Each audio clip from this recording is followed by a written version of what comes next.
Chapter 612. I'm guiding you, Gu Yundong. What are the rules and etiquette? The mountain elder said in all seriousness. He'll just sit at the side. You do your thing, and he'll watch mine. Don't worry, I won't make a sound to disturb you. Gu Yundong's hand, that was holding the charcoal pen, was a little stiff. Mountain Elder Qi, you've been an official for many years and have an imposing aura. You're already disturbing me by sitting beside me. Okay? Hurry up. You have a total of 20 paintings. Mountain Elder Qi still had a serious expression. He'll take the opportunity to see how your handwriting is and give you some pointers. Gu Yundong was speechless. This was the first time she had seen someone stealing skills from others in such a refreshing and refined manner. Why? Do you think I can't guide you?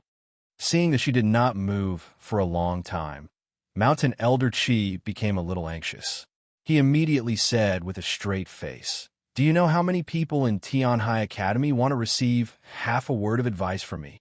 Gu Yundong smiled. No, it's my honor to have the Mountain Elder's guidance.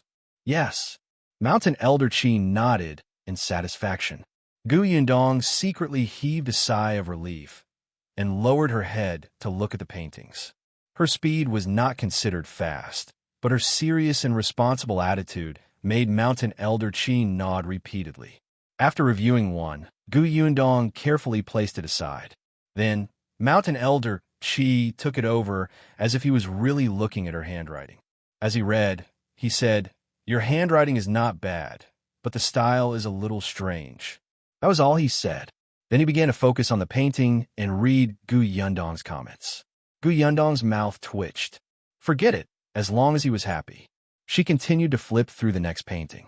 Just as she was about to write, hurried footsteps suddenly came from outside the door. Gu Yundong was stunned for a moment when the mountain elder beside her suddenly stood up. He was a few steps away from the desk, as if it had been someone else who was sitting at the side and looking at the painting. He had just taken 2 steps when Qi Ting came in with a lunchbox. The mountain elder nodded at him. All right, since the food has been brought back, bring Madame Gu and second Miss Gu to the reception hall to eat first. Remember to entertain them well. Qi Ting's hand, which was about to put down the lunchbox, paused. Me? Of course. Aren't you the master? Qi Ting glanced at little Yunka and Madame Yang, who were playing with the puzzle pieces not far away. This puzzle was given to them by Mountain Elder Qi. It was a good toy for children. He glanced at Mountain Elder Qi and Gu Yundong, who did not seem to intend to eat now. He could only accept his fate and call the 2 of them to the reception hall at the back. The little girl looked at Gu Yundong, who nodded. Go ahead. Eldest sister will wait for father to come back before having lunch. You and mother can go eat first. She was indeed not hungry. It was not time for lunch yet. But Gu Yunka was different. The young lady did not eat much in the morning. Usually, when she was at home, they would prepare some snacks or fruits. When she was hungry, she could fill her stomach. However, she was coming to Tianhai Academy today. The young lady had heard from her brother that she could not eat casually in school, so she did not bring any snacks. In fact, she was already a little hungry. With Gu Yundong's approval, she put down the puzzle and obediently held Madame Yang's hand as she followed behind Qi Ting. Gu Yundong continued to examine the paintings on the table. Qi Ting led them to wash their hands first. Madame Yang and Gu Yunka were quiet. After washing their hands, Madame Yang wiped her hands with a handkerchief. Qi Ting watched from the side. He was about to say that a brat was a brat who needed someone else to wipe her hands, who knew that in the next moment his eyes suddenly widened. Chapter 613. Are you a bear? Qi Ting looked at Madame Yang in a daze. Seeing that her gaze was honest and not at all ashamed of being seen by others when she reached out to let her daughter wash her hands, he finally realized that something was wrong. When the 2 of them walked to the dining table and Qi Ting took out the food from the food box, he heard Madame Yang's eyes suddenly light up. He quietly said to Gu Yunka, There are dumplings. They're my favorite food. Qi Ting finally confirmed his thoughts. This Madame Yang didn't seem to be a normal person. Previously, he had not noticed Madame Yang. It should be said that once Gu Dajiang entered, Madame Yang and Gu Yundong's presence were extremely low, except for Gu Yunka, who was in his arms and making faces at him. It was only after Gu Yundong and his grandfather had fought back and forth for 2 rounds that he felt that Gu Yundong was actually a lady who hid her strength. But Madame Yang was very quiet. Even when she was playing puzzles with Gu Yunke, she did not make a sound. Therefore, it was only now that he finally realized that Madame Yang was unusual. However, Qi Ting didn't understand. Even though he had read for so many years and wasn't pedantic, he couldn't understand Gu Dajiang's actions. Towards his wife, who might not be smart, Gu Dajiang was able to stay by her side. This meant that he valued relationships and was a responsible man. Qi Ting admired him. However, when he was out, and at such an important and rigorous time in his studies, it was fine if he brought along a capable daughter. However, if he brought along a wife who couldn't help at all and didn't even understand what they were talking about, or even might drag him down, Qi Ting felt that Gu Dajiang was abnormal. At this moment, he was a little regretful. Wasn't it too much to deliberately arrange for him to be in the Enlightenment lecture hall? Qi Ting was still thinking. When he came back to his senses, he realized that the adult and child opposite him had already eaten more than half of it. He quickly lowered his head to eat. After eating, he still had to ask Gu Yundong about the drawings. He wanted to know who Gu Yundong had learned how to draw. Was it Qin Wenzheng? However, halfway through his meal, he suddenly felt a strong gaze that made him unable to sit still. Qi Ting suddenly looked up and met Gu Yung's big, watery eyes. He was stunned. What's wrong? Can't eat anymore? The little girl shook her head, but she still stared at him on the small plate beside him. Qi Ting followed her gaze. He had specially taken out this small plate and placed it at the side to contain the food he didn't want to eat. Now that he was being stared at by a little girl, Qi Ting inexplicably felt flustered. He glared at the little girl. "What are you looking at? You're picky." Gu Yunke pointed to the small plate in front of him and said, "You don't eat vegetables. You only eat meat." What's wrong with not eating vegetables? He liked to eat meat.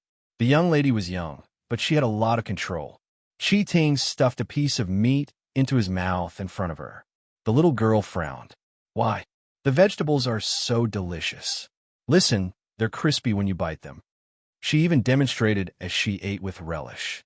Qi Ting looked at her little mouth moving and actually felt that he was a little greedy, as if the vegetables in her mouth were especially delicious. Stop, stop, stop. Delicious my ass. I'm not a rabbit. I don't eat grass." Gu Yunke blinked. "Are you a bear?" Chapter 614. This person has evil intentions, what bear? Qi Ting suddenly stood up.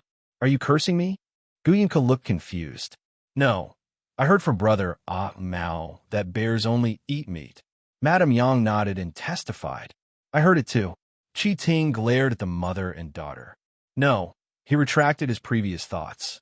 Gu Dajiang was not simple at all. Other than Gu Yundong, who hid his strength well, these two were also extremely lethal. They silently scolded him, but he could not blame them. Look at the expressions on their faces. It was as if he had done something wrong. Gu Yunke saw that he seemed to be very angry and quickly went to Madame Yang's ear and whispered, "Mother, we seem to have said something wrong. Shoo, let's pretend that we didn't make sound just now. Let's eat and let him think that it's an illusion. All right, let's pretend that we don't know that he's picky about food. Don't look up and just muddle through." Yes, let's do that." Qi Ting, if you want to whisper, at least lower your voice. I can hear you. I can hear everything you say, all right? However, the two of them had already lowered their heads.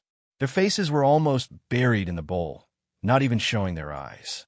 Qi Ting was so angry that he laughed. Can you guys pretend any better? But what could he say? Was he really going to argue with a child and a fool? Qi Ting sat on the chair resentfully, having no appetite at all. Seeing that the two of them were still playing with their chopsticks after eating, he almost couldn't help but fall off the chair. However, in the next moment, he could not help but roll his eyes. He suddenly leaned forward and asked softly, "Gu Yunke, right?" The little girl raised her head. There was still a grain of rice on her tender little face. When Qi Ting saw this, he couldn't help but feel an itch in his hand. He wiped it off with a handkerchief. The little girl was stunned. So he wasn't angry. Fortunately, she was relieved. Hence, she nodded and patted her chest. "Yes, my name is Gu Yunke. Can I ask you a few questions?" The little girl said generously. Ask me. I'll tell you everything I know. That's right. Her brother had taught her this idiom. Qi Ting was instantly amused. So, you know everything? Yes, I know a lot. The little girl was very proud. Although I'm only 4 years old. Is that so? A glint flashed across Qi Ting's eyes.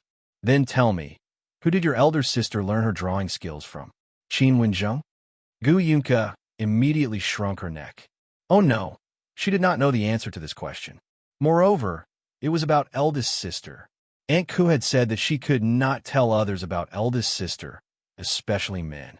If that happened, eldest sister's reputation would be greatly affected. After thinking for a while, the little girl could only say weakly, Can you change the question? Qi Ting was stunned and pondered for a moment. Perhaps this question was a little difficult for her. Hence, he changed the question. Is your sister very familiar with Qin Wenzheng? He actually wanted to know about Qin Wenzheng. The young lady was unhappy. Why did he keep asking about big sister? He definitely had ill intentions. So she shook her head decisively. I don't know. Qi Ting was impatient. Seeing this, he was a little annoyed. Didn't you say that you know everything? That's right. Gu Yunke looked as if she was telling the truth. Qi Ting said, All right, then tell me, what do you know? Chapter 615, Gu Dajiang's article, I know. You have to add oil before you stir fry. You have to scrape the fish scales. The drumstick meat is delicious. Gu Yunke counted her fingers and said one by one, If there's a fire in the pot, you can't pour water. If you eat too much sugar, you'll have cavities. If you soak dry wood ears in water, don't soak them for too long. In the end, she said in a strong voice, Also, you can't be picky about food. Qi Ting gritted his teeth. He suddenly wanted to grab this little girl's pink little face and pinch her flesh to see what else she could say. Controlling his restless hand, Qi Ting snorted coldly. No matter what, it's still food. Other than eating, what else do you know? The young lattice face flushed red. What was wrong with her knowing about food? That was already very impressive. At this moment, applause came from the reception pavilion. They turned around at the same time and saw Mountain Elder Qi standing at the door. His admiring gaze landed on Gu Yunke. Well said. The young lady is so sensible at such a young age. She's much better than certain people. When he mentioned certain people, his gaze landed on Qi Ting with disdain. He paused on the pile of vegetables he picked out. It's shameful to waste. Even a little girl knows the principle. You've been studying for many years, but you've learned nothing. Qi Ting was a little vexed. He should have destroyed that plate of vegetables first. It was all because of this little girl. He looked at Gu Yunke. The young lady had already run to Gu Yundong's side. Eldest sister, am done eating. Was the food good? Gu Yundong took out a handkerchief and wiped her mouth. The little girl was instantly satisfied and nodded vigorously. It's delicious. I ate so much. Gu Yundong patted her head and held her hand as they walked back into the reception pavilion. When she passed by Qi Ting, she turned her head and glanced at him. Although she didn't say anything, the blatant contempt in her eyes was especially conspicuous. Qi Ting almost fainted from anger. Wasn't it just discriminating against him for being picky?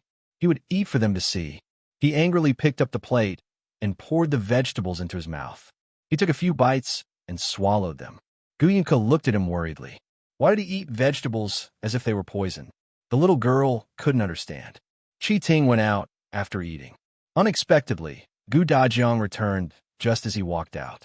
Qi Ting turned around again. He wanted to see what good article Gu Dajiang could write after his class.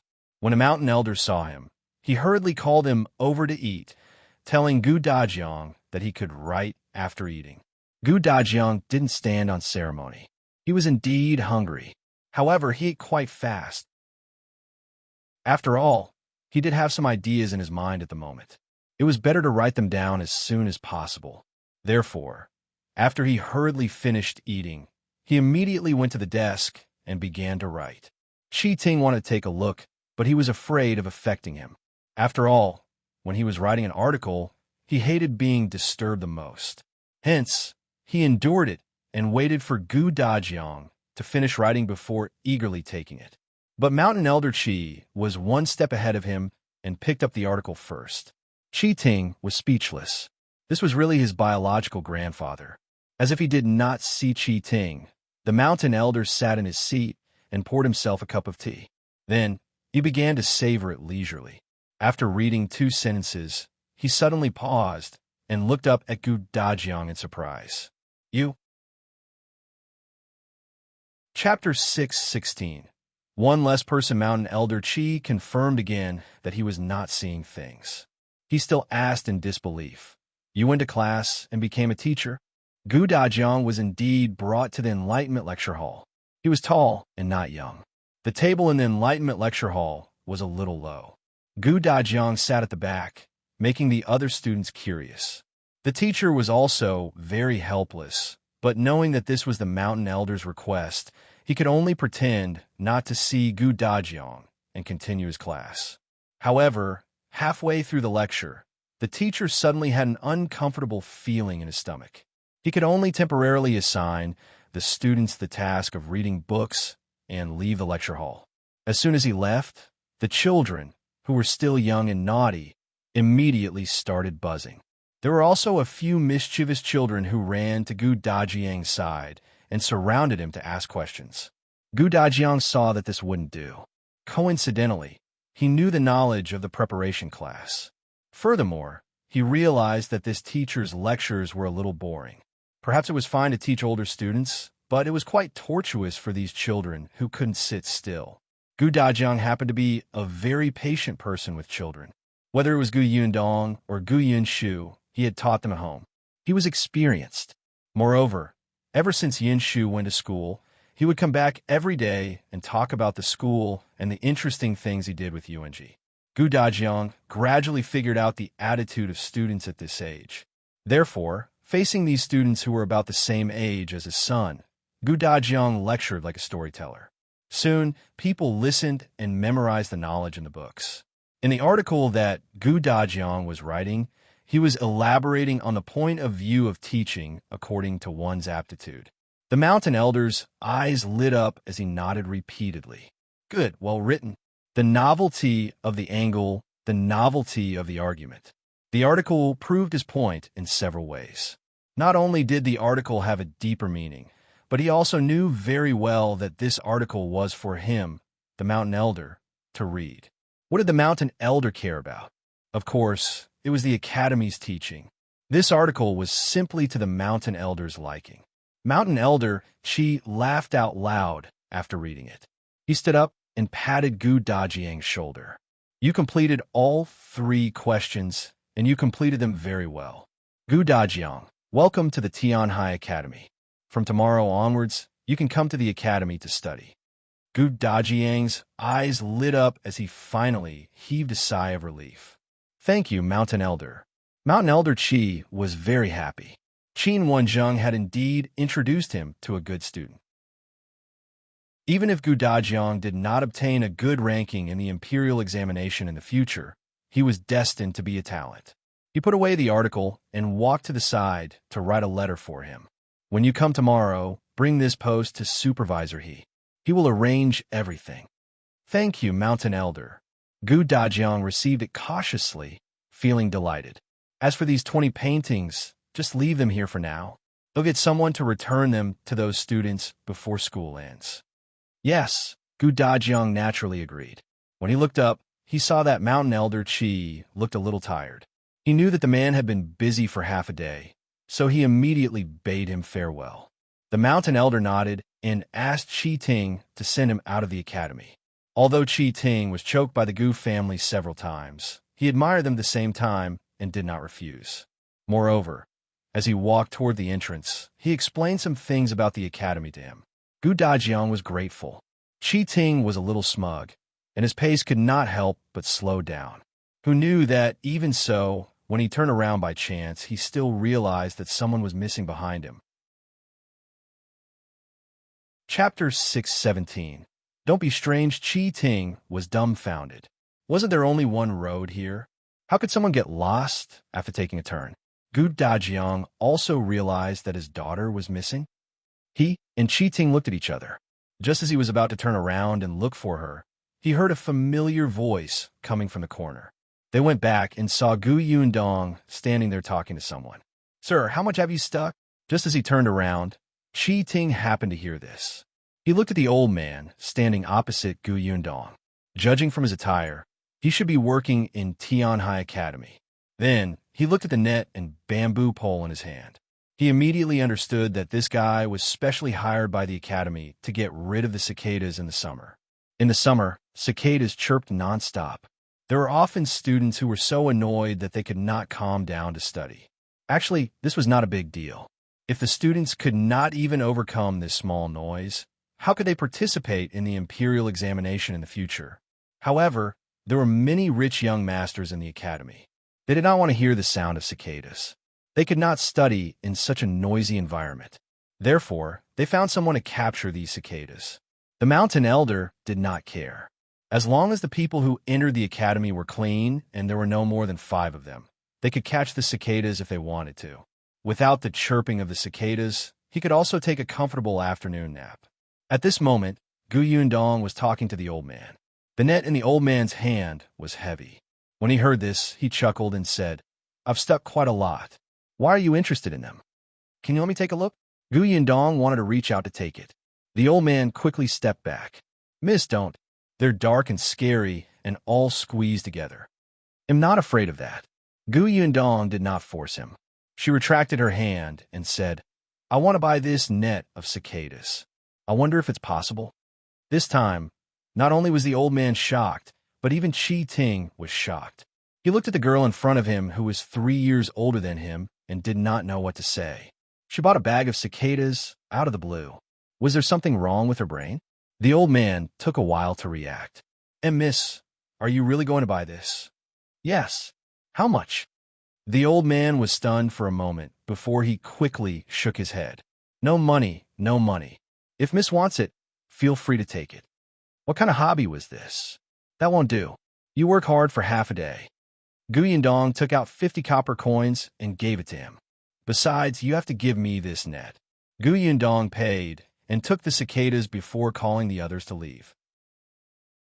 Only the old man held the money in his hand and was dumbfounded. He had just earned 50 copper coins? After walking for a long time, Gu Dajiang asked her curiously, "Yundong, why did you buy the cicadas?" "I'm going to cook them." Cicadas were very delicious.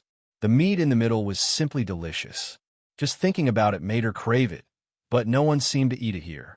Qi Ting almost fell to the ground after hearing this. It took him a while to calm down. He pointed at the net and said, You eat this worm?" Gu Yundong glanced at him from the corner of her eye. How ignorant! Her "you really haven't seen the world" look almost made Qi Ting curse. On the other hand, Gu Yunka curiously reached out to poke the net. "Eldest sister, is this delicious?" After receiving Gu Yundong's affirmative nodding, the young lattice eyes lit up and she swallowed hard. Chapter 618. Poor child of Big Sis said that something was delicious. It would definitely be especially delicious. Gu Yunka thought of the fried chicken wings, the soft cake, and the sweet and fragrant double-skinned milk. She could not wait. Although Madame Yang did not say anything, she could not help but speed up. Qi Ting was speechless. What was going on with this family? Eating a worm was like eating a delicacy. He couldn't bear to look at them. He simply couldn't bear to look at them. He shook his head. Out of sight, out of mind. He strode forward and led the way. But as they walked, they slowed down. After a while Gu Dajiang and Gu Yundong were talking, he quietly walked to Gu Yung's side. The little girl was in Madame Yang's arms and felt a little strange when she saw him retreat to her side. Qi Ting asked her softly, "Are you really going to eat that thing?" Big Sis said it's delicious. "But those are insects. How can insects be eaten? Isn't it disgusting?" Qi Ting felt extremely disgusted just thinking about it. The little girl frowned and was very dissatisfied. "It is edible. When I was fleeing for life, I ate everything, including soil." "You're picky."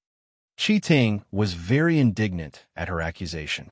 Even if he wasn't picky about food, he wouldn't eat soil, right? Wait. He looked at Gu Yunka. "Did you escape here?" He really did not know about this. Qin Wenzheng's letter had not mentioned it. Gu Yunka nodded. "When I fled, I was so scared. I had nothing to eat or drink. Qi Ting immediately stopped talking. Although he had not personally experienced that disaster, he had heard a lot. Last year, when he walked on the streets, he could see many emaciated refugees in ragged clothes. The desire in their eyes could scare him. Thinking about how this chubby little girl in front of him was only 4 years old, she probably couldn't even walk steadily last year. No wonder she wasn't picky about anything now. As long as it was edible, it didn't matter if it was insects or grass. It could be seen that she had suffered a lot. Qi Ting touched her little head with sympathy. The little girl blinked. What was going on? Qi Ting sighed and suddenly turned around to run. Gu Yunko was speechless. Did she say anything just now? Gu Dajiang and Gu Yundong turned around when they heard the commotion behind them. They were confused. However, forget it. Even without Qi Ting, they could still find a way out. The family of 4 quickly walked out of the academy's door and stood in front of the 2 stone walls engraved with people's names. Gu Dajiang felt completely different now. From now on, he would be a student of this academy. When he saw these names, he felt honored. Shui Rong led the carriage over. Gu Yundong was about to walk forward when he heard a wheezing sound behind him. The few of them turned around and saw that Qi Ting, who had suddenly left, had returned. He seemed to be running too fast. At this moment, his head was covered in sweat, and the student robe on his body was crooked. He looked a little disheveled. Qi Ting seemed to be carrying something in his arms. He ran forward and immediately stuffed it into Gu Yong's arms. The little girl looked down. Eh? Qi Ting coughed lightly. All right, this is for you. This is canned food. There's only one restaurant in our prefectural city where you can buy it. The taste elsewhere is not authentic. It's very rare. Take it back and eat it slowly. He wanted to say that she shouldn't eat the cicadas, but after thinking about it, he decided not to. Gu Yunko looked at the canned food in her arms and then looked up at him. Chapter 619. Buying a house in the prefectural city. After a while, Gu Yunko got off Madame Yang's arms and got into the carriage with the canned food. Qi Ting looked at the little girl's hurried pace and felt a little upset. Why didn't you even thank me? This is the only can I have. You're heartless. Gu Yunko had already let Shui Rong help her up the carriage.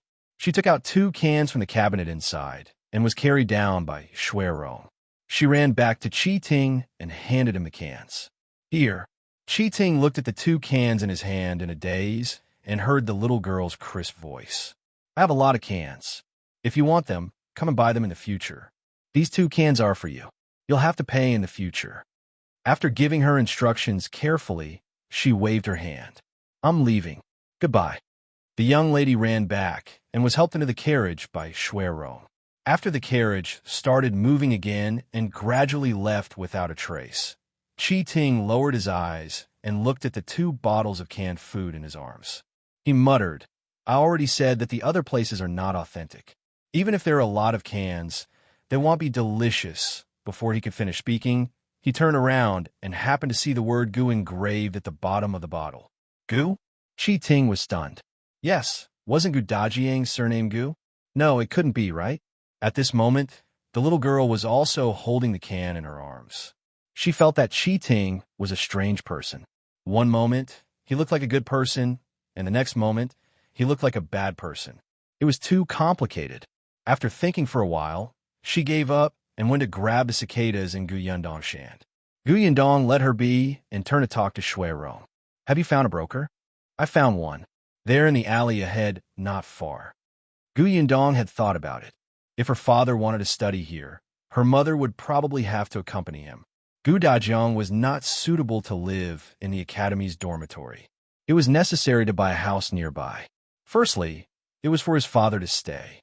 Secondly, she would have a place to rest in the prefectural city. Therefore, before their family entered the academy to meet Mountain Elder Qi, Gu Yundong had asked Shui Rong to look for a nearby broker. Not long after, the carriage stopped at the entrance of an alley. Indeed, a middle-aged man with a fan stood by the road. When he saw Shui Rong, he immediately retracted his fan and hurriedly welcomed him with a smile. It's Master Gu, right? He stood beside the carriage and personally helped Gu Dajiang down. He smiled and said, Brother Shui told me that Master Gu is about to study at Tian High Academy. Congratulations, Master Gu. This was the first person to congratulate him after leaving the academy. Although Gu Dajiang didn't show it on his face, his heart was really delighted. As expected of a broker, he was too eloquent. Gu Yundong also got out of the carriage. On such a hot day, she did not let Madame Yang and Gu Yunke cause trouble. She directly asked Shui Rong to send them back first. It was enough to have her and her father to look for a house. After the carriage left, the broker began to introduce, "This place is close to the academy, so there must be a shortage of houses. Many people are unwilling to sell, so they rented the houses to those students. Little brother Shui told me about Master Gu's request. I have 3 good ones on hand. They'll take you to see the house in front first. This way, please." Perhaps because it was close to Tian High Academy, there were many houses here and it was quite lively. However, compared to the bustling city, it was much quieter. Chapter 620. Seducing her father? The first house the broker brought them to was a courtyard that was slightly larger than Aunt Cass' house. This place was the closest to the academy, and it was also the most suitable place for scholars to live. Because it was quiet, there were not many shops around. It was said that the few families next to it were all students of the Tian High Academy. They often discussed knowledge together, and the learning atmosphere was rich. Most importantly, there were no random people coming and going. It was safe. Gu Dajiang and Gu Yundong went in to take a look.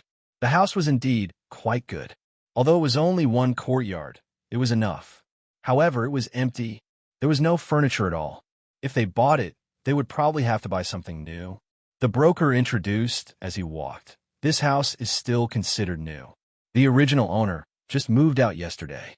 If you had come 2 days earlier, I'm afraid they wouldn't have been able to vacate it." As he spoke, he checked their reactions. Gu Yundong did not say anything, and Gu Dajiang did not show any expression. After looking around, the 3 of them came out. The broker led them to the second house. The second house was a little further away, but the road outside the gate was very wide. It was not a problem for 2 carriages to travel side by side. There were some grocery stores around that sold daily stuff. They were not big, but they were very convenient and not noisy. When Gu Dajiang and Gu Yundong reached the door, they liked this environment. Moreover, this house seemed to be new. It should have been renovated not long ago. The broker took the key and opened the door. Gu Yundong was about to walk forward when he saw the neighbor's door open and a woman walk out. She was slightly stunned when she saw Gu Yundong and his daughter standing at the door. The broker was already calling them over. "Master Gu, Miss Gu, come in and take a look." Gu Yundong and his father entered the main gate and saw a persimmon tree planted in the courtyard. The tree was probably quite old, and its branches had already reached the next door. It looked rather comfortable. The courtyard was quite big. Although there was no furniture, there were many rooms, and the study, kitchen, and guest rooms were clearly divided. The broker brought them around, but he still could not see any satisfaction or dissatisfaction on their faces. He immediately sighed inwardly. This courtyard was the best among the 3 families. The house was big and new, and the location was good. Of course, the price was naturally the most expensive. However, the Gu family had yet to ask for the price. They could discuss it slowly. "Let's go to the next house." Gu Yundong planned to check all of them before deciding. It was necessary to compare the goods. The broker acknowledged the order and led them out. Once the door was locked, he led Gu Yundong and her father to the third house. Unexpectedly, when they walked to the room next door, the woman they had seen previously also came out. She nodded slightly at them and left with her head lowered. The broker walked in front and didn't notice. Gu Dajiang seemed to be considering the advantages and disadvantages of the 2 houses. Only Gu Yundong keenly noticed that the woman had secretly winked at her father. Damn it! They had only met once, and this woman was already trying to seduce her father? Gu Yundong's face instantly darkened. She turned back to look at the second family and instantly ruled out this option. What a joke. After buying the house, her father would spend most of his time in the academy. Her mother would live in this house. If this woman had feelings for her father, Wouldn't she find an opportunity to bully her mother? Madame Yang was not very vigilant against people. Chapter 621. Decided Gu Yundong shivered and quickened his pace. The broker took them to the third house. This one had 2 courtyards. It was smaller than the previous one, but it was not bad. There were also shops around. There was a little noise, but it was very convenient to travel. What satisfied Gu Yundong the most was that there was a well about 10 meters away from the house. It was very convenient to get water. There was a river just beyond the end of the alley behind the house. It was also convenient to wash clothes. This place was very suitable for living, but it was not suitable for studying. Gu Yundong walked to Gu Dajiang's side and asked him softly, "Father, which of these 3 houses do you think is the best?" She thought that Gu Dajiang would choose the first school. The atmosphere there was the most intense. Unexpectedly, he pointed here and said, "This house is the best. It's neither big nor small, and it's convenient to go out. If your mother wants to go shopping later, there's no need to go far away. If your mother wants to talk, there's no need to suppress her voice.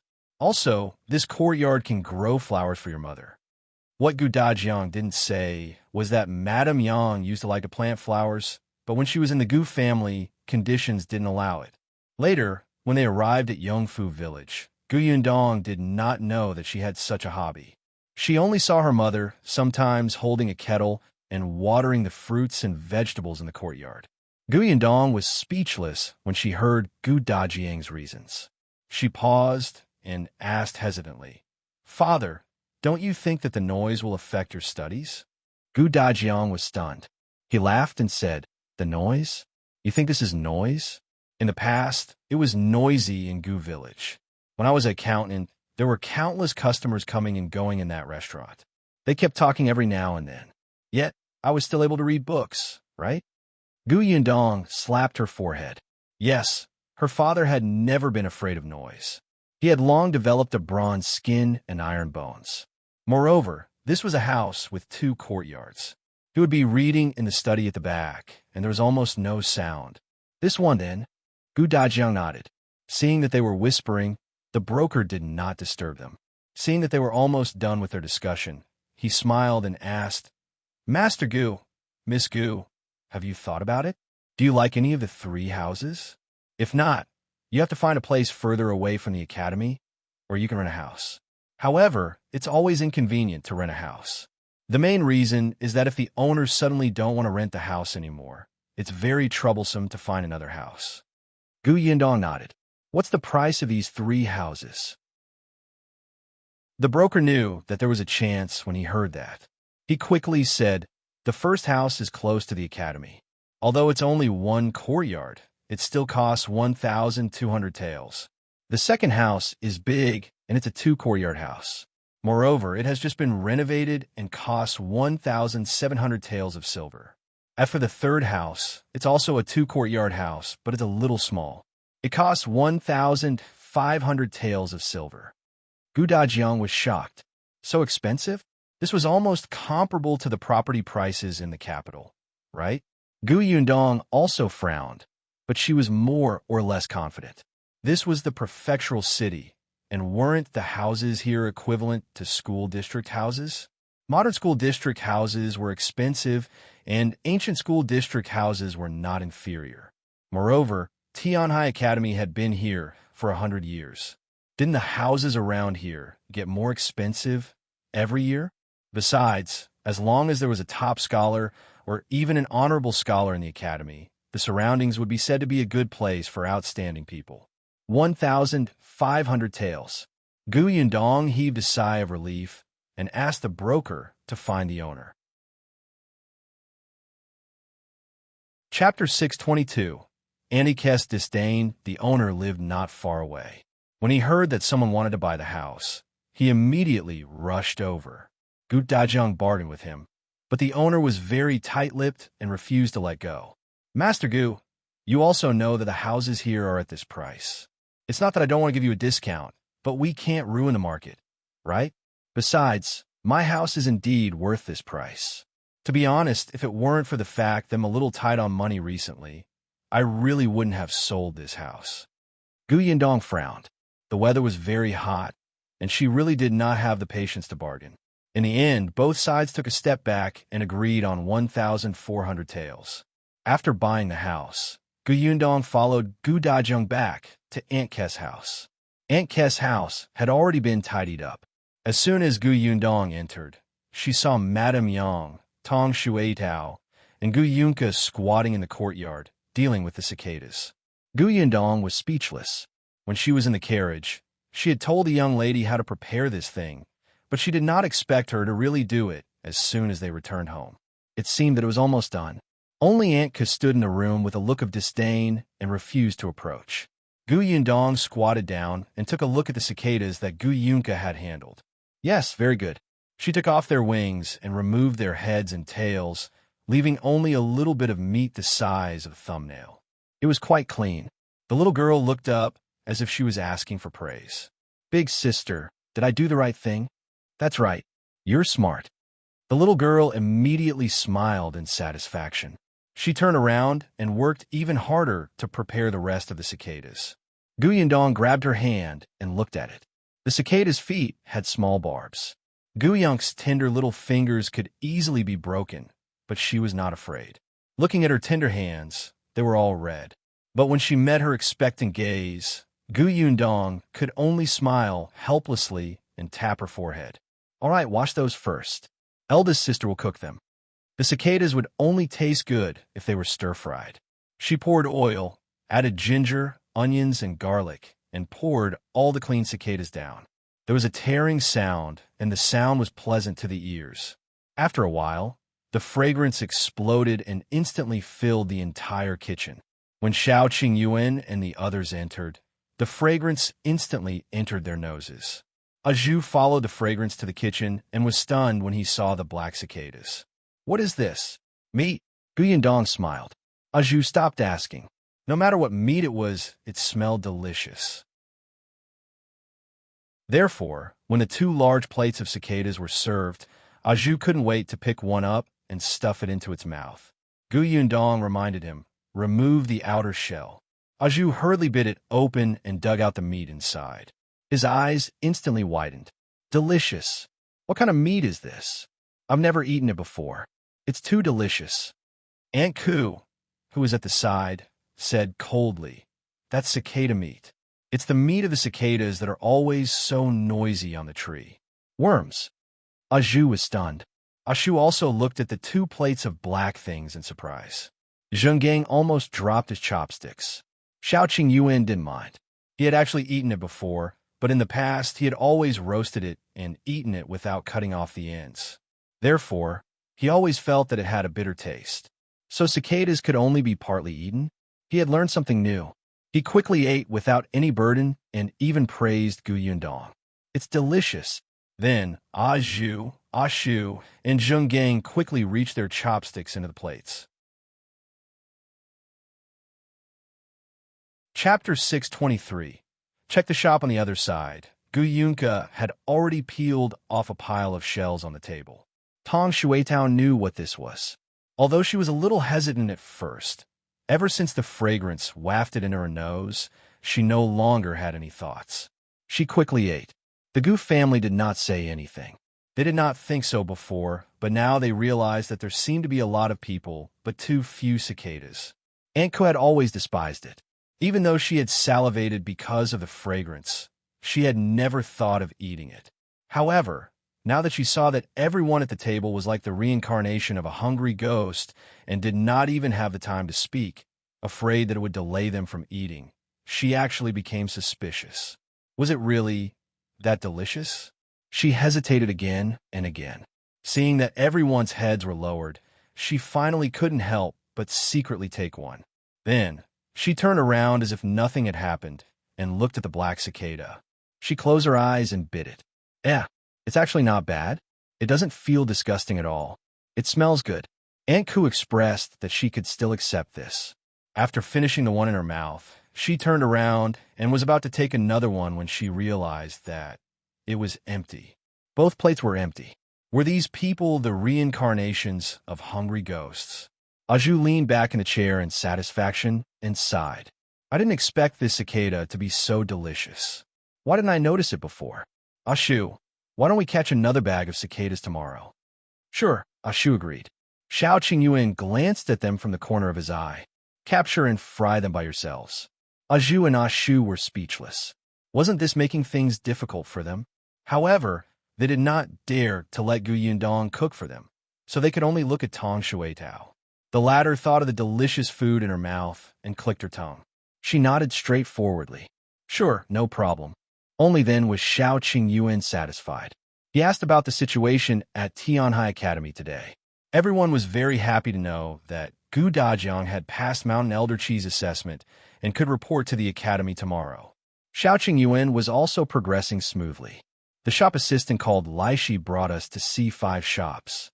I bought 2 that are quite close. One will be Gus, and the other will be a pharmacy in the future. Do you want to take a look tomorrow? Xiao Qingyuan wanted to buy 2 adjacent shops, but it was too difficult. He could only find 2 close ones. The pharmacy was not in a hurry. The county's pharmacy had just started on the track. It was not easy to buy medicinal herbs, especially when they had to find a shopkeeper who knew medicine. Therefore, they had to be steady and not be in a hurry. We'll go take a look. Gu Yundong was still a little surprised. He did not expect it to be decided in a day. She turned to look at Gu Dajiang. Father, is it okay for you to go to the academy tomorrow? Gu Dajiang had just taken a sip of water when he almost choked as he heard this. He looked at his daughter with a complicated expression. Yundong, I'm not a child anymore. I'm already in my 30s. I can even go to the capital alone, let alone the academy. Gu Yundong laughed dryly before realizing that Gu Dajiang was not Madame Yang or Yinshu or Yunka. Then I'll go look at the shops tomorrow. Gu Dajiang waved his hand. Go. Go to your work. Hence, the next day, Gu Yundong, Xiao Qingyuan, Zheng Gang, and the others went to the shops. Gu Dajiang and Shui Rong went to the academy, while the others went to the house they had bought yesterday to tidy up the courtyard. Chapter 624. Who are you? The shop that Xiao Qingyuan had bought was not in the center of the prefecture capital, but it was still a prosperous area. The road in front of the shop was very wide, and there were many people coming and going. The shop was a 2-story building with a small courtyard at the back. The courtyard was not big, but it was enough to accommodate people. Gu Yundong walked around the shop and was very satisfied. Seeing this, Xiao Qingyuan couldn't help but laugh and say, this shop used to be a bookstore. The owner was a scholar who only read books. He wasn't good at managing the bookstore left behind by his father, so he handed it over to the original shopkeeper. Unfortunately, the shopkeeper was a greedy person. Not only did he sell inferior goods, but he also secretly embezzled a lot of money from the shop. Not long ago, a scholar did not receive the remuneration he deserved after copying books for the bookstore. He could not help but shout in the academy, allowing the owner to know about it. Only then did the owner start to investigate the shop. The result almost made him faint from anger. Not only did the shop suffer a huge loss, but it also owed a lot of foreign debt. He immediately sent the shopkeeper to the government and got back a portion of the money, but there was still a huge debt that he could not fill. Scholars cared about their reputation the most, especially since the bookstore owed many students money for their hard work. He had no choice but to sell the shop. Gu Yundong sighed and sympathized with the scholar. However, she quickly threw it aside and began to think about how to renovate the shop in front of him. Why don't we get Uncle Feng to come over? Xiao Qingyuan suggested. He has worked in the Prefectural city before. He knows people here. We won't have to worry about not having any connections. Gu Yundong's eyes lit up. Sure. She had a good impression of Feng Danning. Uncle Feng was the one who helped renovate Gus previously. Now, Uncle Feng had a lot of work to do. He already had a mature workforce under him, but most of the work he took on was from the nearby villages. Occasionally, people from the town and county would look for him. But Gu Yundong knew that Uncle Feng was also ambitious and naturally hoped to go further and higher. The renovation of the shop did not require many people. Uncle Feng only needed to bring 2 helpers. Tomorrow morning, he'll get Ashu to go back quickly and bring Uncle Feng over. Sure, Gu Yundong thought that tonight She would have to make a renovation plan according to the structure of this shop. Just as the two of them were chatting, a few voices suddenly came from outside. Gu Yundong and Xiao Qingyuan looked at each other and walked into the shop. As soon as they came out, they saw a familiar middle-aged man striding in and glaring at them with an unfriendly expression. "It's you." Gu Yundong was stunned for a moment. Then, she suddenly remembered. Wasn't this middle-aged man the person she saw at Jinxiu restaurant the day before yesterday, who wanted to reserve a private room? According to the shop assistant Lai Shi, he was the steward of the Zhou family. Steward Zhou was furious. He looked at Gu Yundong and the other two and sneered. "Did you buy the shop?" Gu Yundong frowned. She had always been friendly to friendly people. She ignored people who seemed to have eyes on their heads. Therefore, after glancing at the middle-aged man, she turned back to her shop. On the other hand, Zheng Gang asked him coldly, "Who are you?" "Don't care who I am. Do you know that my master took a fancy to this shop first?" All right, he had previously fought over the private room with her, and now he was snatching the shop from her. Where did this bandit come from? His reach was getting longer and longer. Chapter 625. The person he found. Zheng Gang wondered if there was something wrong with this person's brain. If your master liked it first, why didn't he buy it? If you didn't buy it yourself, why are you blaming others for taking action? What kind of people are these? Seeing that they were silent, the middle-aged man became even angrier. Did you hear that? Our master took a fancy to this shop first. Our master only went back to consider for a day, and you intercepted him. Aren't you being too unreasonable? There has to be a first-come, first-served rule, right? Gu Yundong had never heard of such a thing.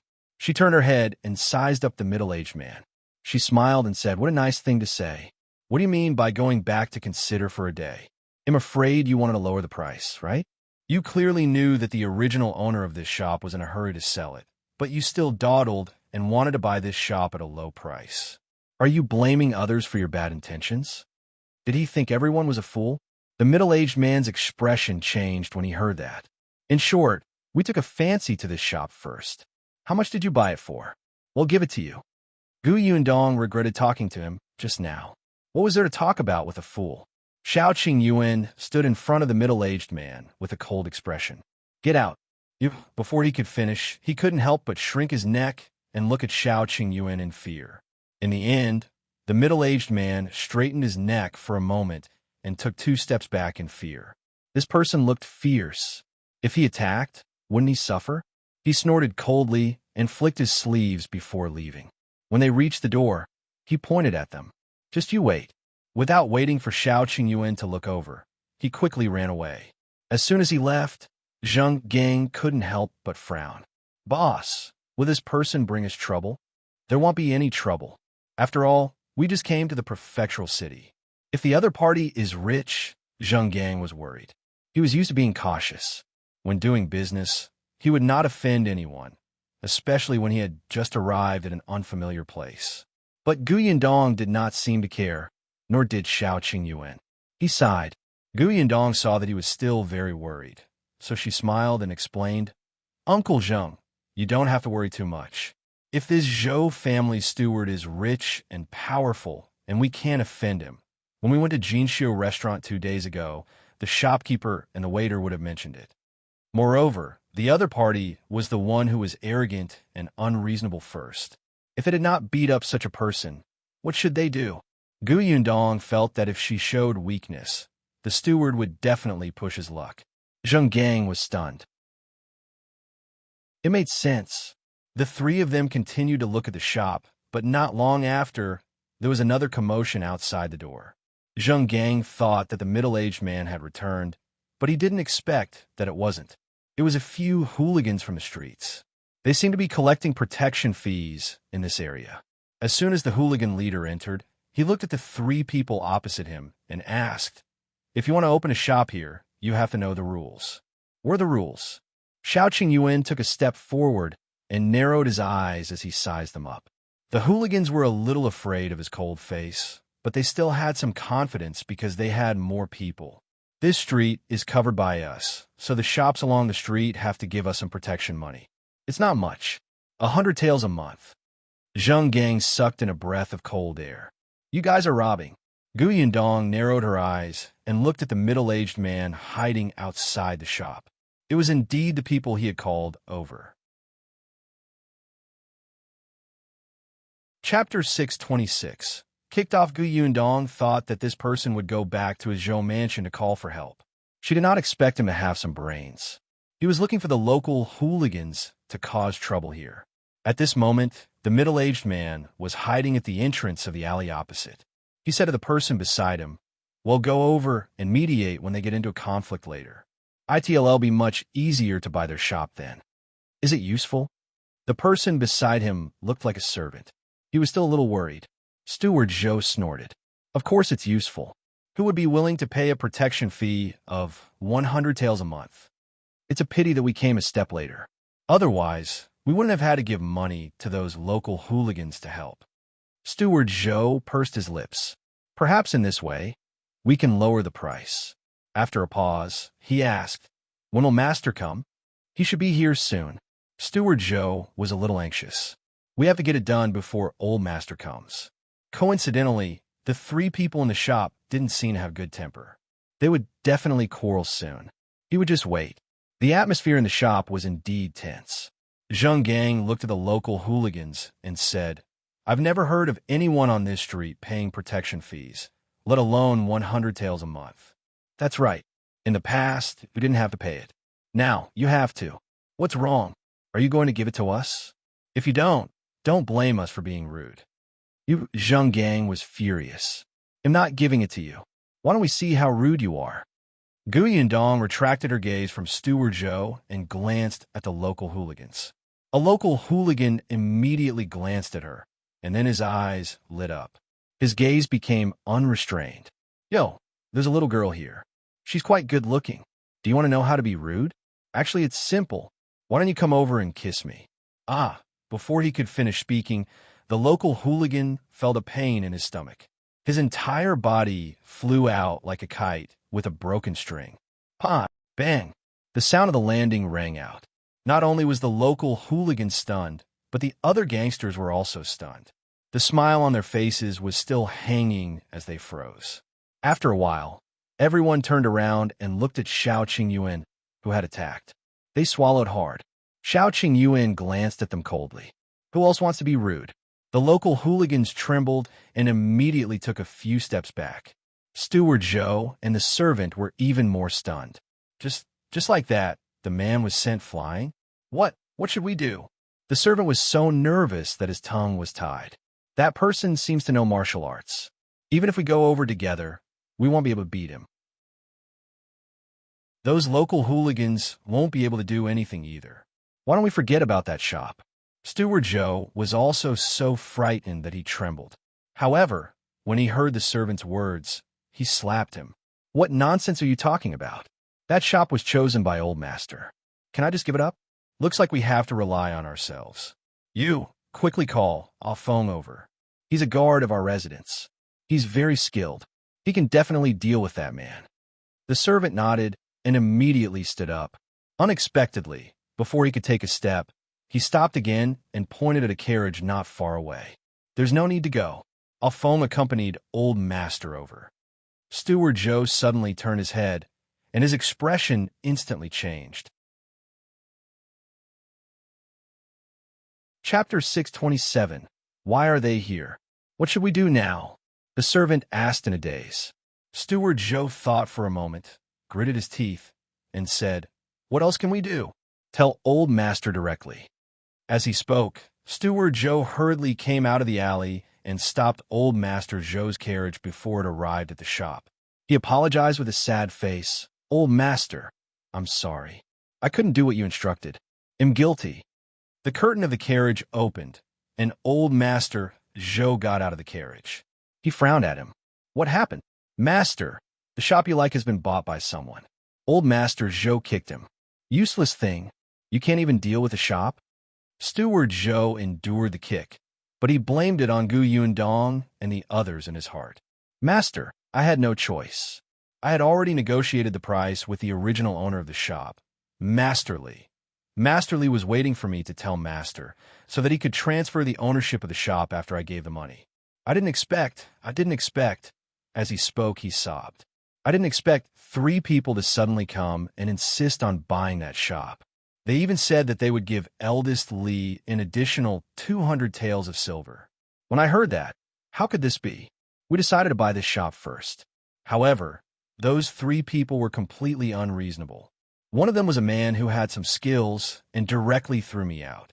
I couldn't beat him, so this shop, old Master Zhou's eyes widened. Outrageous, outrageous. There's actually such an unreasonable bandit. That's right. It's too much to buy something with force just because he has some martial arts. Old Master Zhou sneered. So what if he has martial arts? I'll phone, go and meet him. Yes, Master. Alphonse cupped his hands and walked towards the shop first. Only then did old Master Zhou and Steward Zhou slowly follow behind. Steward Zhou revealed a smile and felt a little pleased. When Alphonse walked to the entrance of the shop, he happened to see the local hooligans retreating in a panic. One of them almost bumped into him. That person turned around and happened to recognize him. Wasn't this the Zhou family's guard? The local hooligans immediately did not retreat. With the Zhou family's guard here, wouldn't these people be crushed to death with one hand? Alphonse was an orthodox martial arts practitioner. They could not defeat him even if they were combined. Therefore, the local hooligans quickly moved aside and let Alphonse walk in. Alphonse saw Zheng Gang at first, and then Xiao Qingyuan. Then his expression changed instantly. The third glance, he saw Gu Yundong. Alphonse suddenly took a step back. His pupils constricted and his body trembled uncontrollably. How could it be them? Gu Yundong no longer remembered this person, but Xiao Qingyuan had a deep impression of him. Back then, the master of Alphonse's family had almost caused his Yundong to fall off the horse. He really did not expect to see him again. What's the matter? Xiao Qingyuan narrowed his eyes and asked. Alphonse subconsciously shook his head and turned to look for his master. Old Master Zhou had already walked forward. Steward Zhou pointed at Xiao Qingyuan and the other 2 and said, Old Master, it's them. Old Master Zhou raised his eyes slightly and glanced at Zheng Gang, who was at the front. It's you who took a fancy to my shop and did not resort to tricks. Alphonse immediately tugged at his sleeve. Master, look over there. He pointed at Gu Yundong's position in a low voice. Chapter 628. Long time no see. Zhou Dafu frowned and looked in the direction where Alphonse was pointing. The next moment, his chubby body jumped up nimbly, and he instantly took 2 steps back. He looked at the 2 of them with a trace of fear in his eyes. You, how could it be you? Why are you here? Oh, Gu Yundong knew this person. After all, he was the person who gave her money. She took another look at Steward Zhou, who was following behind her, and immediately understood. So this Zhou mansion was that Zhou mansion. Old Master Zhou, it's been a long time. How have you been recently? Have you been earning a lot of money? Zhou Dafu hurriedly shook his head. It's not a lot. It's not a lot at all.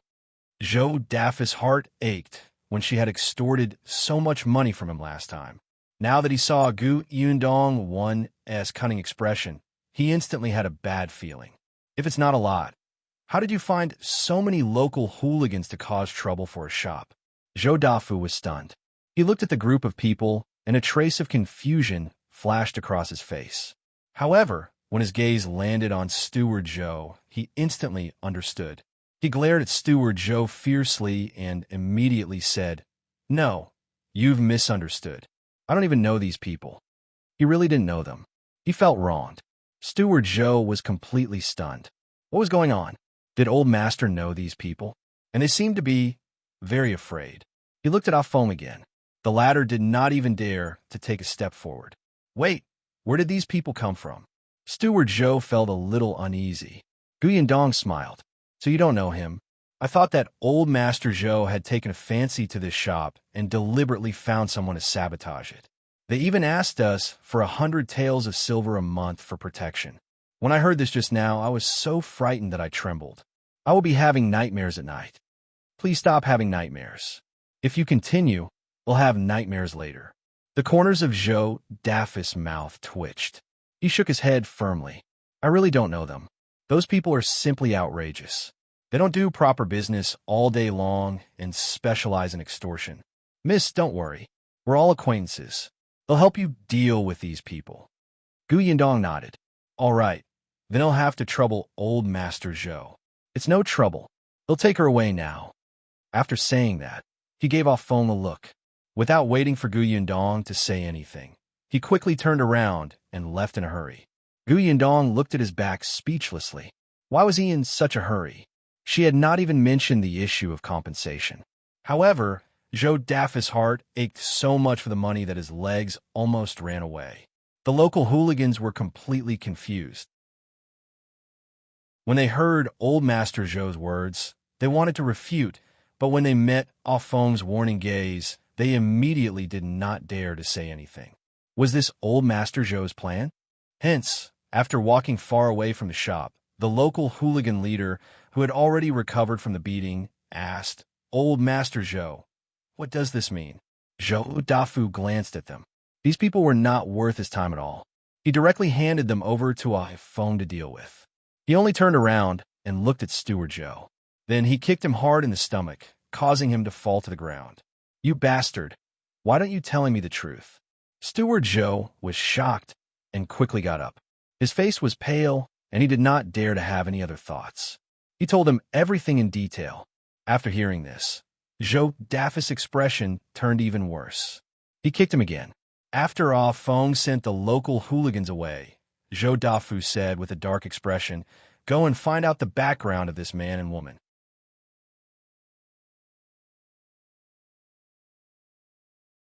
This was the first time Gu Yundong had encountered such treatment, even though this was the third shop she had opened. After all, her first shop was in Fengkai County. The shop was originally one from the Tao family. Most of the shopkeepers in the surrounding shops were still afraid of the Tao family.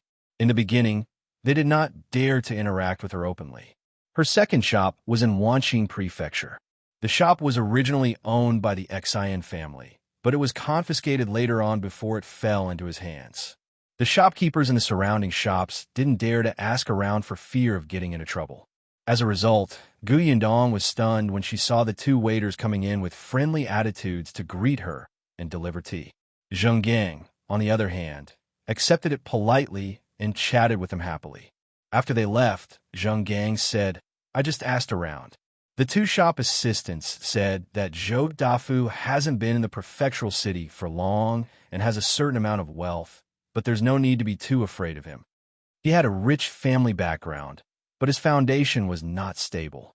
The truly rich and powerful people in the Shuana Prefecture probably did not take him seriously. Gu Yindong nodded. The shop has just opened. Brother Xiao and I will still stay in the prefectural city. We're not afraid of them finding trouble again. But shouldn't we hire an assistant first? Chapter 630. Treated as a thief, Gu Yundong was not very familiar with Shuana Prefecture. Zhuangzi still had to be a shopkeeper in Fengkai County for 3 months. He had to nurture Qinjinkai before he could come to the prefectural city.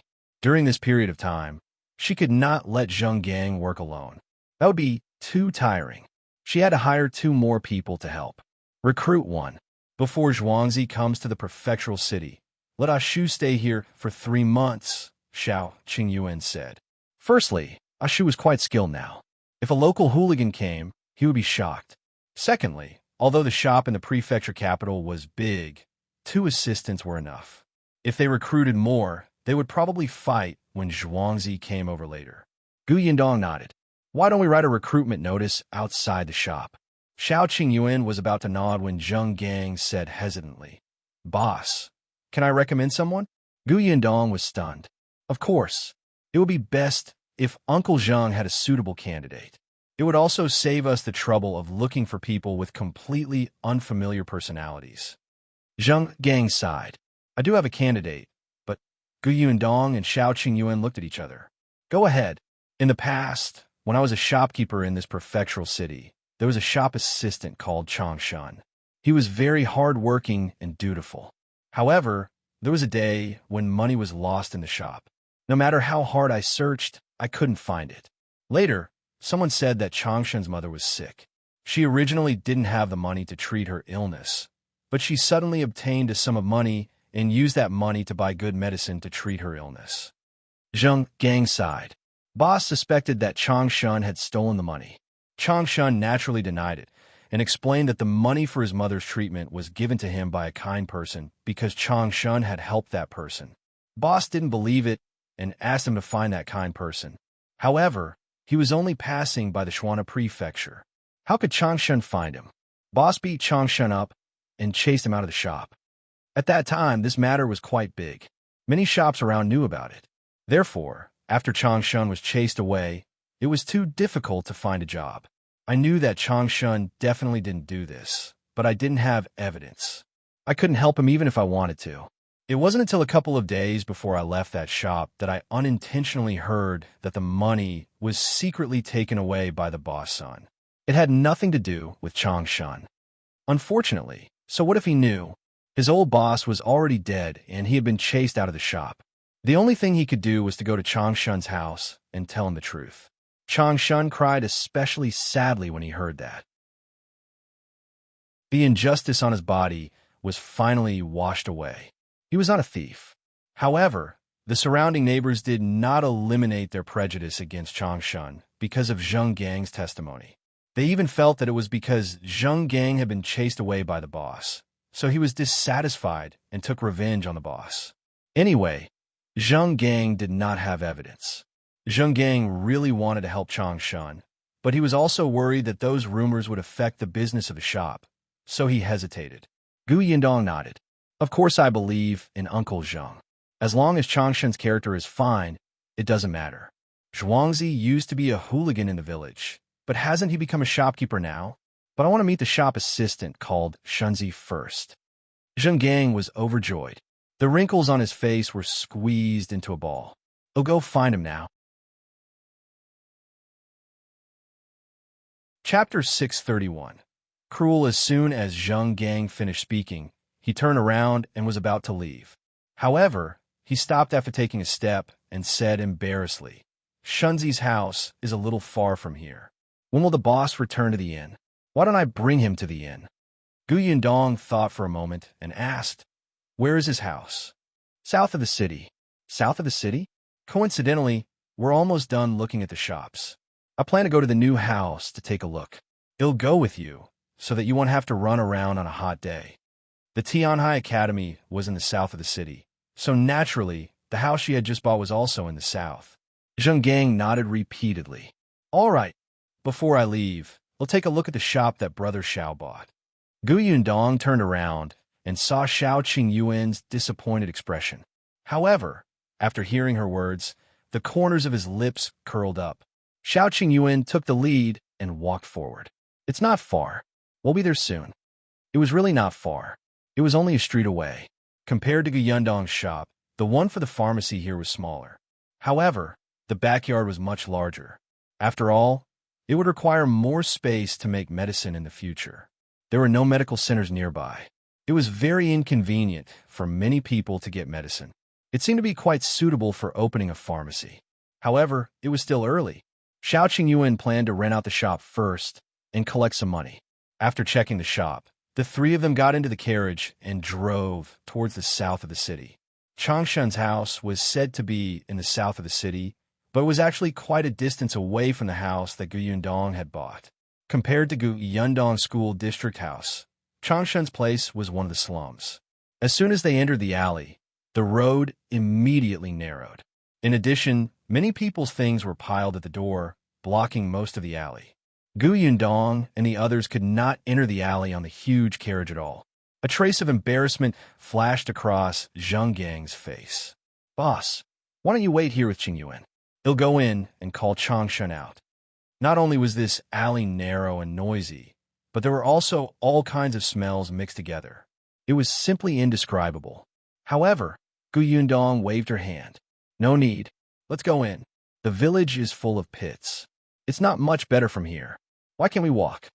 The carriage was placed at the entrance of a small restaurant at the intersection.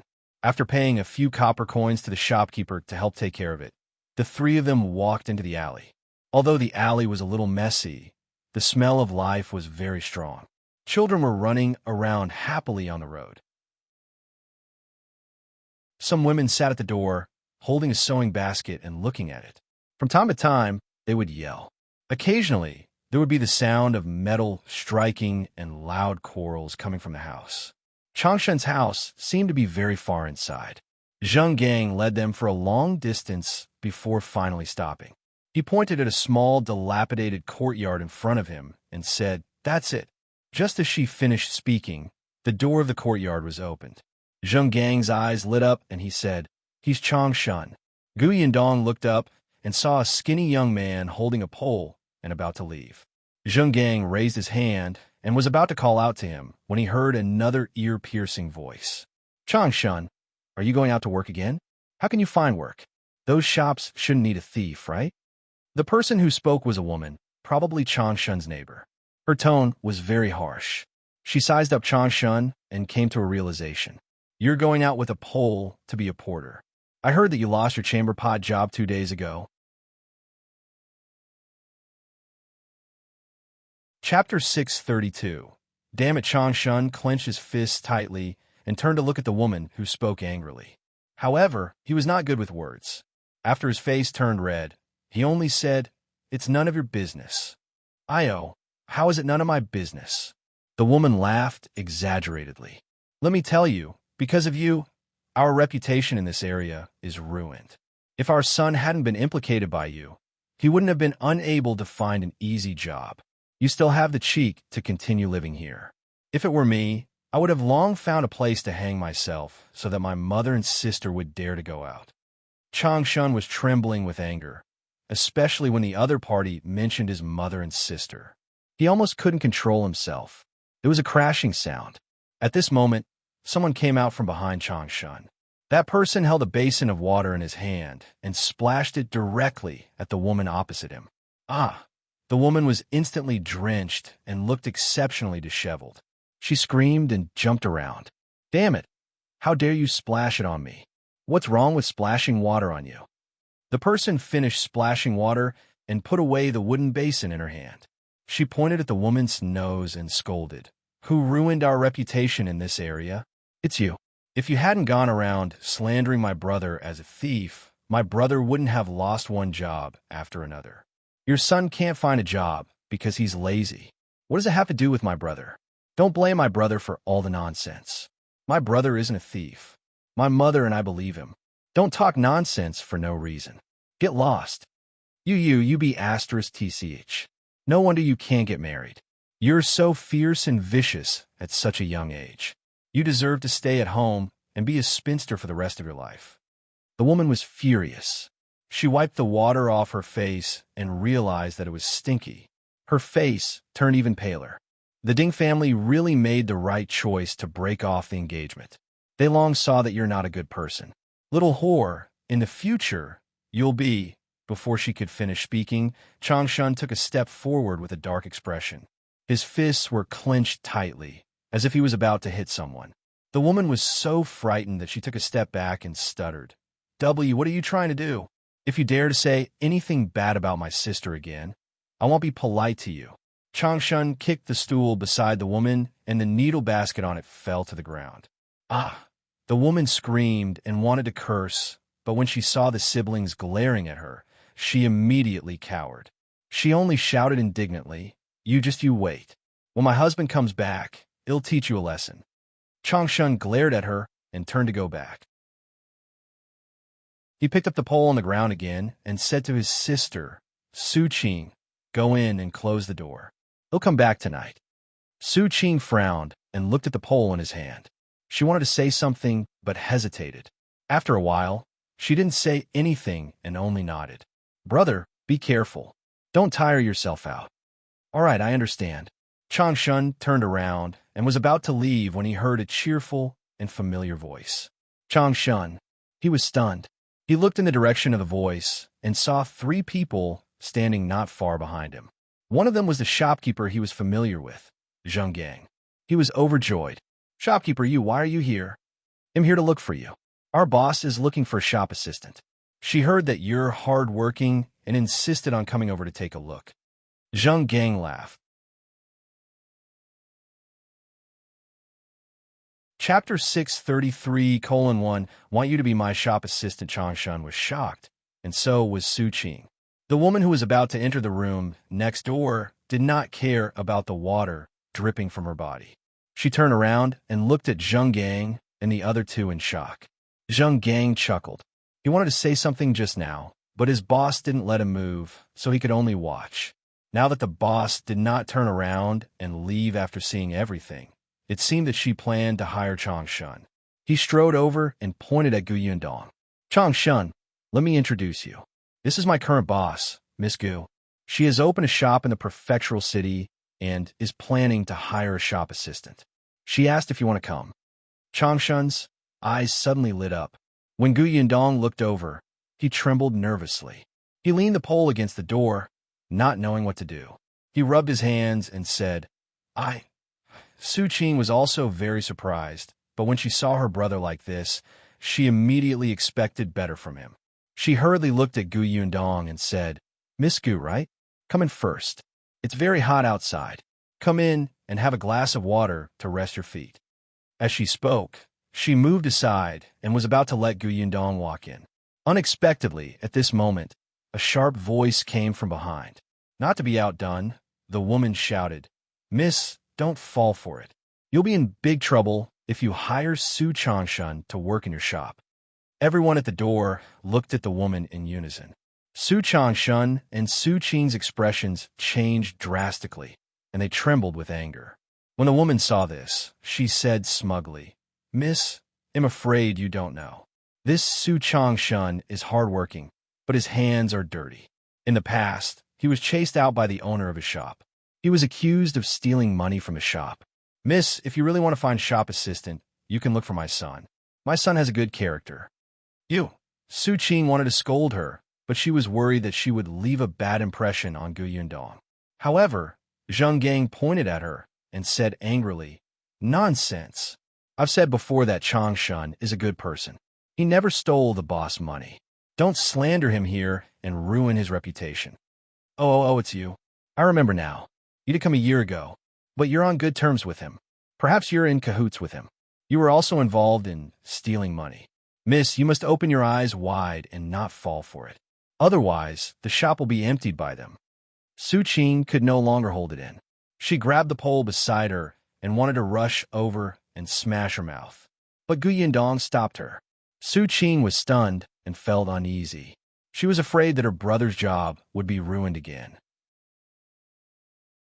She was even more afraid that she might implicate shopkeeper Zhou. Gu Yundong looked at the woman and saw the smug look on her face. She laughed. I can judge for myself what kind of person Su Changshan is. As for whether your son has a good character, I can tell from your harshness as a mother. With that, she turned around and entered the courtyard without looking at her. The woman was stunned for a moment before she reacted. She immediately screamed, You're calling me mean? Where did you come from, little b asterisk tch? How dare you call me mean? Let me tell you. Xiao Qingyuan looked over coldly. The woman instantly felt a chill run down her spine. She felt even more frightened than when she faced the furious Su Changshan just now. She no longer hesitated and quickly turned around to go home, not daring to say a word. Only then did Xiao Qingyuan enter. Zheng Gang hurriedly followed. Chapter 634. Salary. On the other hand, Su Changshan and Su Qing stood at the door and looked at each other before entering the courtyard. The Su family's courtyard was really small, even smaller than Aunt Kes. Although Aunt Kes' house only had 2 sleeping rooms, the rooms were big. The 2 rooms in the Su family's house were pitifully small, as if they were one room that was separated by one wall. The central room was also small. When the 5 of them entered, the central room seemed to be filled. Su Qing quickly poured some water and stood behind Su Changshan. She looked uneasy. She was still worried that what the woman next door had said would leave a very bad impression on Gu Yundong. Gu Yundong took a sip of water to quench her thirst and went straight to the point. My surname is Gu. My shop is on Dahui Road. It's a little far from here and will open in a few days. The shopkeeper is Uncle Zhang. You're familiar with him. He needs 2 workers. One has already been chosen. Uncle Zhou recommended you to me and said that you're honest and hardworking, so I came over to take a look. What about you? What do you think? Do you have any intention of coming along? Su Qing was very happy, and the worry in her heart was relieved. She quickly turned to look at her brother. Su Changshun was still a little confused. This girl actually wanted to hire him as a shop assistant? How could he have a job? He didn't have to think about finding work every day. When he was a porter, his salary was low and often delayed. Moreover, he would work under Uncle Zhou. Uncle Zhou was a good person and never hit or scolded them casually. Except, after Su Changshun was done being excited, he gradually calmed down and said, Miss Gu, you heard it just now. I have a bad reputation. Are you referring to being treated as a thief? Uncle Zhou has already told me that. I trust him, so I hope you won't let him down. If you're willing, work hard in the shop in the future. I won't treat you badly. Hearing that she didn't mind, Su Changshun finally heaved a long sigh of relief. There was a happy smile on his face. I am willing. I'll do my best. Yes, about the salary, 3 taels of silver a month temporarily. If you do well in the future, your salary will increase. If you think there's no problem, we can sign the contract now. The salary in the prefectural city was higher. Zheng Gang did well in the county city, so she gave him 10 taels of silver. In the future, Gu Yundong felt that there should be no problem with increasing his salary annually. She thought about it. After the new year, she could also raise the salary of the old employees at the workshop. When Su Changshun heard that it was 3 taels of silver, how could he not be willing? He hurriedly nodded. Independent Illinois, go borrow a pen and paper now. We can sign the contract soon. There's no need. I have the contract. You just need to put your thumbprint on it. Gu Yundong had already prepared multiple employment contracts. The names and positions were different, but the contents were similar. Su Changshun took it and pressed his thumb on it without even reading. Gu Yundong smiled. It seemed that Zheng Gang's trust was not wrong. Su Changshun also trusted Zheng Gang very much. She was quite satisfied with Su Changshun. Although he was not good with words, it could be seen that he was very protective of his family and was not afraid of hardship or exhaustion. Zhuangzi, on the other hand, was a smart person. He was eloquent and complimented Su Changshun. The two of them were very suitable for each other. If both of them could talk, they would probably quarrel. Gu Yundong was about to leave after settling on the shop assistant. At this moment, the courtyard door was pushed open and an older woman came in with a basket.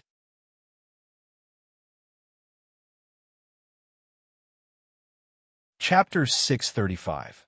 The shop will close sooner or later. Seeing that there were a few strangers in the courtyard, the woman was stunned for a moment and looked at Su Changshun and his sister in confusion. Su Changshun quickly went forward to take the basket from her hand. Inside the basket were clothes.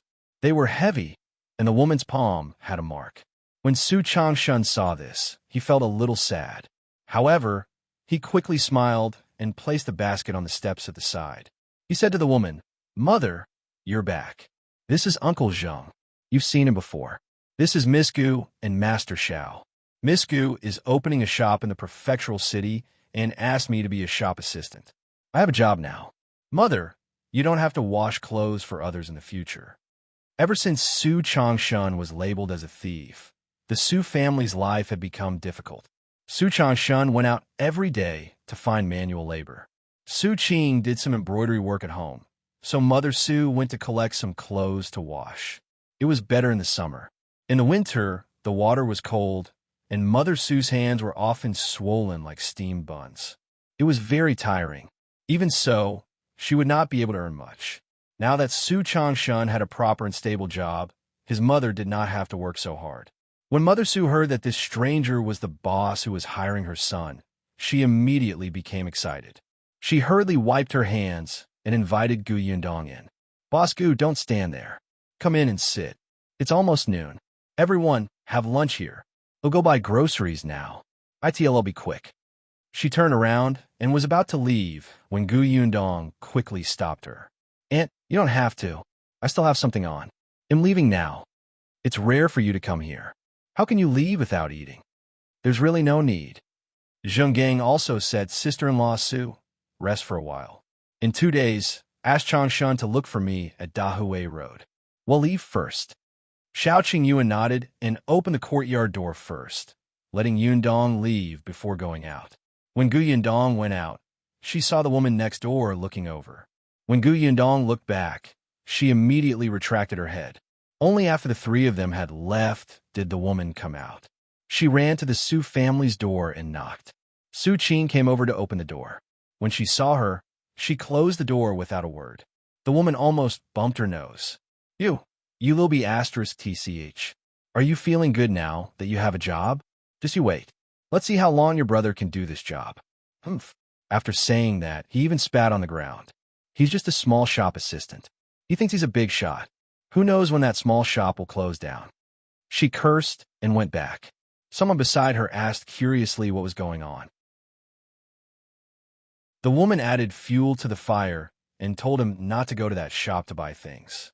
To be able to hire a thief as a shop assistant, this stranger definitely did not do any legitimate business. However, when someone asked her what the shop was for and where it was, the woman could not answer for a moment. Mother Su asked the same question. Su Changshan touched his head and said in embarrassment, I didn't ask in detail. It seems to be a food business. But Uncle Zhou recommended it, so it definitely won't be bad. Mother, don't worry. It's just that the place is a little far. It's on Dahui Road. I might be late coming home in the future. Mother Su waved her hand. It's not a big deal. Later, you can bring me there so that I'll know where it is. I can even send you lunch. The shop is small, but it's not a big deal. Work hard. It's better than carrying bags for others. After a pause, she suddenly asked, I heard that young Master Xiao seems to call Miss Gu Yundong? Chapter 636. You're committing a sin. When Xiao Qingyuan went out, he did call out softly. If Mother Su had not been focused on them at that time, she might not have heard it. Su Changshan was stunned and nodded. Yes, I think Miss Gus's name is Gu Yundong. What's wrong, Mother? Mother Su frowned. I keep feeling that this name is a little familiar, as if I've heard it somewhere before. I just can't remember where. Su Qing smiled. Mother, this name isn't strange. There's another person called Li Yundong at the entrance of our alley. Bosco has always been in Fengkai County. She's only been here for 2 days. It's impossible for you to know her.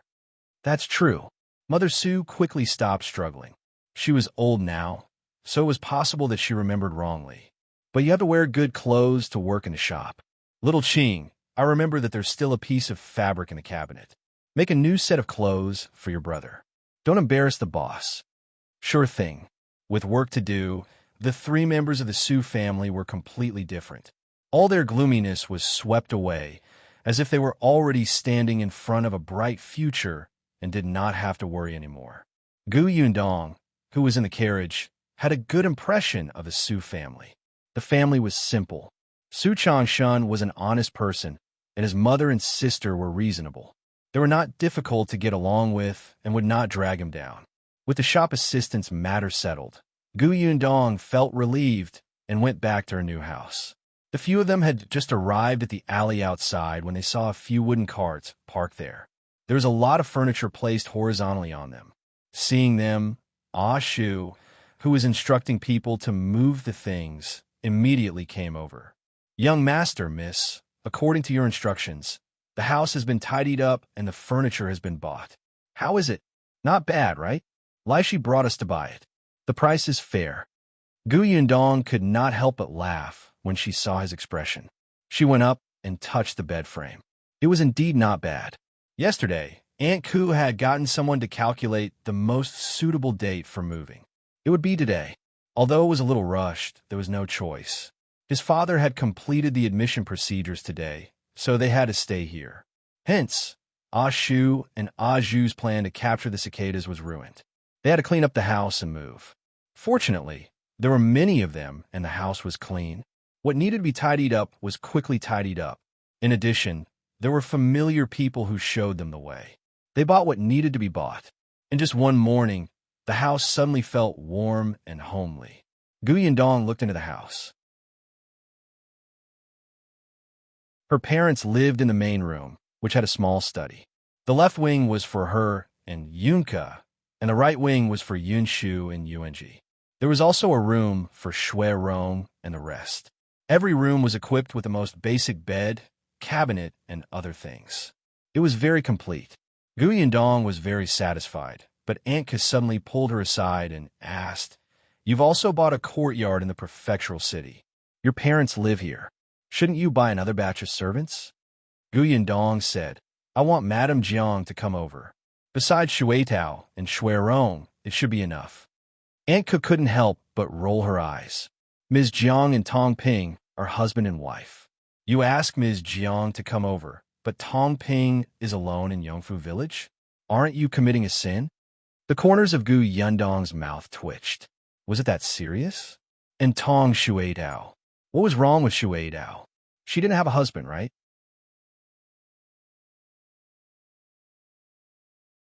Chapter 637. The four from the Liu family. Aunt Ke felt that although Gu Yundong was smart, there was still something to learn in this aspect. Shuitao is indeed not bad, but she's jumpy and thinks about going out all day long. She's not meticulous enough. She's suitable to follow you, and you like to run around. However, it's not suitable for her to take care of your mother. With your mother's personality, she should find someone more meticulous. Gu Yundong thought about it and felt that it made sense. Not only did the servant have to be more meticulous, but they also had to be smart. She remembered what happened to Jiang Yongkong last time. It was hard to guarantee that no one would have designs on her mother now. Also, when her father checked the house yesterday, a woman had already winked at her father. Speaking of which, she was so young and beautiful, but no one had seduced her. Her parents' market price was actually better than hers. Gu Yundong had deep doubts about her charm. However, when she saw Xiao Qingyuan beside her, this suspicion was dispelled by her. Still, Aunt Ke was right. They indeed had to buy a batch of servants. There was no need for a lot. 3 to 4 people in a family was enough. Thus, after lunch, Gu Yundong brought Madame Yang and Kiki to the agency with Aunt Ke.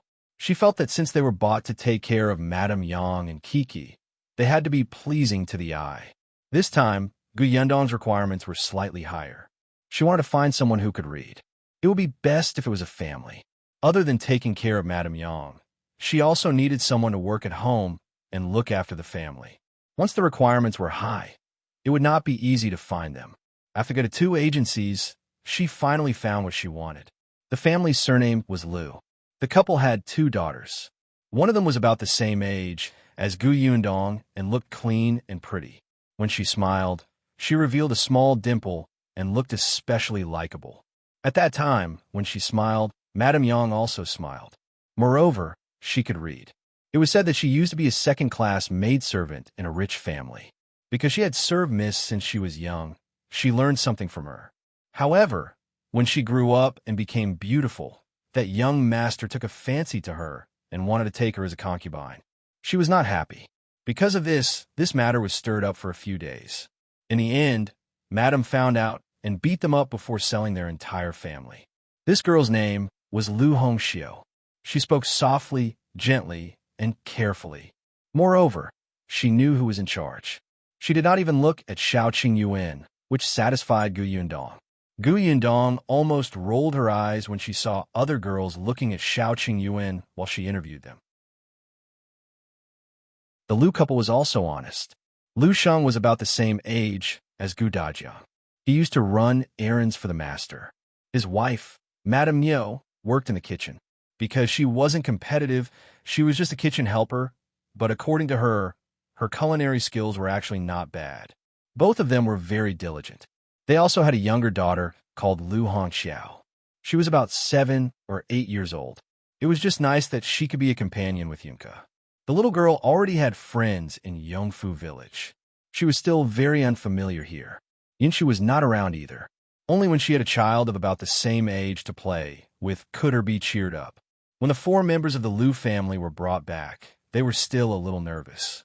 They only looked at each other when they stood in front of the small house. They took a deep breath and followed Gu Yundong in. Unexpectedly, just as they entered, a voice suddenly sounded in their ears. "Is Lady Gu back?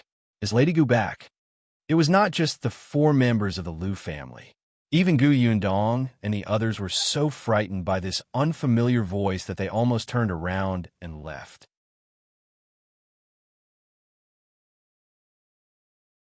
Chapter 638. I've turned bald while waiting for you. The owner of the voice quickly rushed in front of them. After looking around, he locked his gaze on Gu Yundong. You must be Miss Gu? Xiao Qingyuan took a step forward and stood in front of him. He frowned and looked at him warily. Gu Yundong looked at Gu Dajiang, who came out later. Father, what's going on? Gu Dajiang looked helpless. He rubbed his forehead and said, This is Master Xia from Tian High Academy. He especially came to discuss painting skills with you. He also had a headache. When he had just arrived at the academy, he did not even have time to look for the supervisor before he was stopped by Master Xia, who directly asked him where the painter that had guided the students yesterday was. Gu Dajiang looked at his anxious expression and thought that he was here to find trouble. He immediately ran away warily. It was not easy for Gu Dajiang to shake him off and find the supervisor to settle all the matters regarding admission. When he was about to leave, he did not expect to see Master Xia again at the entrance of the academy.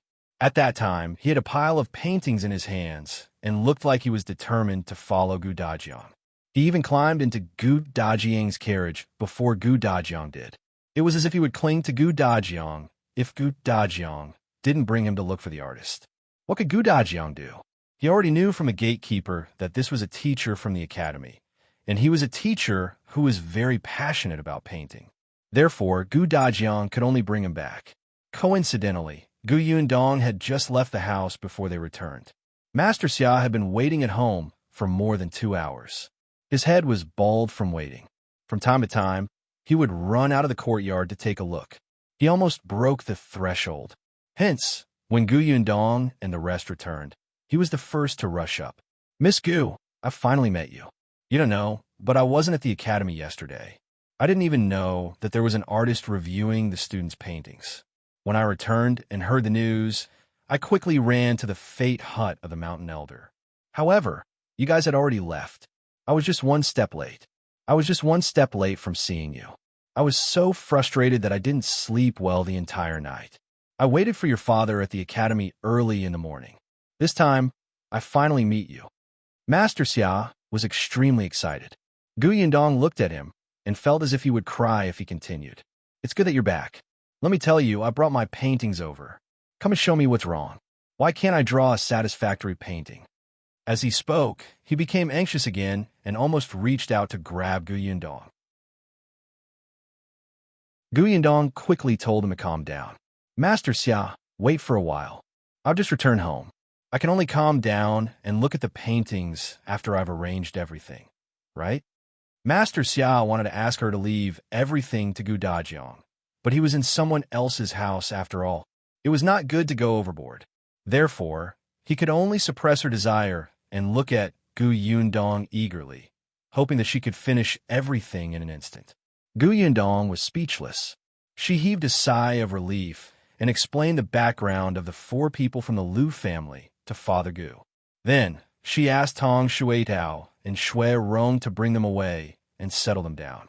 After everyone was busy with their own things, she followed the impatient Master Xia to the study. The study had just been tidied up not long ago. There was a huge desk in front of the window sill, and the pen rack on the table was already prepared. Moreover, the brush, ink, paper, and inkstone were all done. She didn't know if Ashu and the others had arranged them beforehand or after Master Xiao arrived. What shocked Gu Yundong was the pile of things on the table.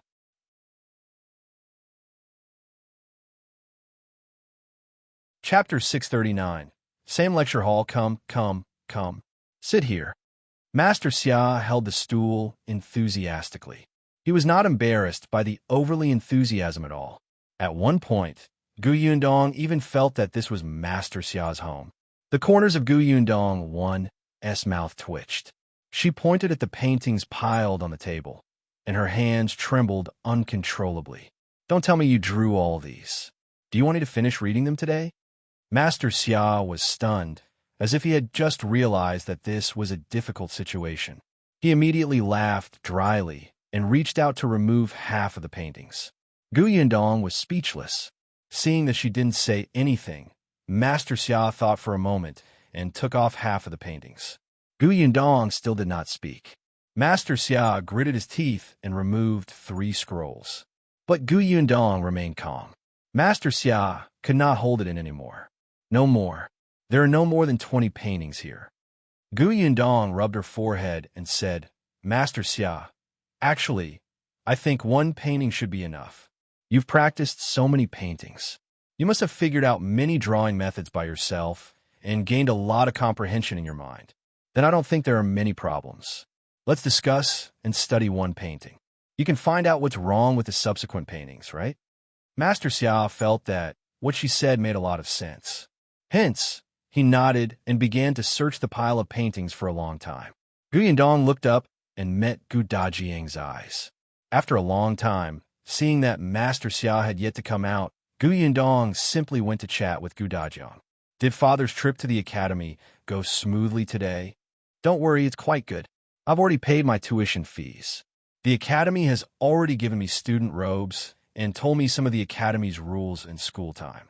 Someone even brought Father to the academy's canteen.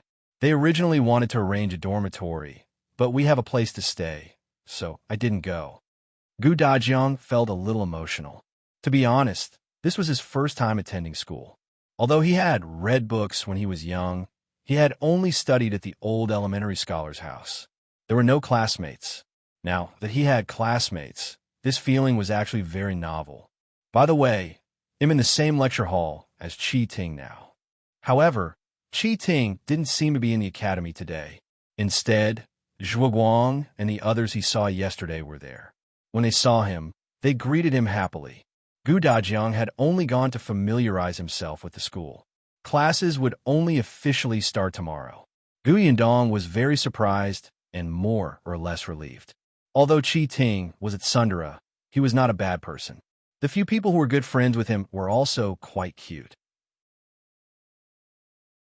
He had known them yesterday, so he was not worried that he would not be able to fit in. As the father and daughter were talking, Master Xia finally found the painting. We took it out. Gu Yundong wanted to faint. As expected, he did not suffer any losses. He actually found a painting that was as complicated as the river diagram on the Qingming festival. Master Xia looked at her happily. Come, take a look first. Gu Yundong did not want to look at it all. Her eyes were filled with deep disdain. If she had known earlier, she would not have asked him to search just now. It would have been better if she had just taken a random painting. No, the key was that while Master Xia could not feel anything, why did he have to challenge such a complicated painting? However, since she had agreed, she calmed down and looked at the painting carefully. Fortunately, although the painting was complicated, the technique was traceable. Gu Yundong quickly discovered Master Xia's problem.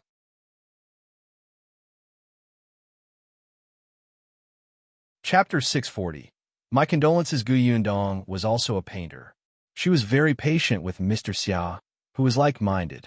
Seeing that the two of them had already started discussing, Gu Dajiang picked up a book and sat quietly at the side to read. It was only when Xiao Qingyuan came in that he went out to talk to his wife and daughter. After some time, Gu Yundong raised her head and rubbed her sore neck. A cup of tea suddenly appeared in her hand. She looked up and met Xiao Qingyuan's dissatisfied expression.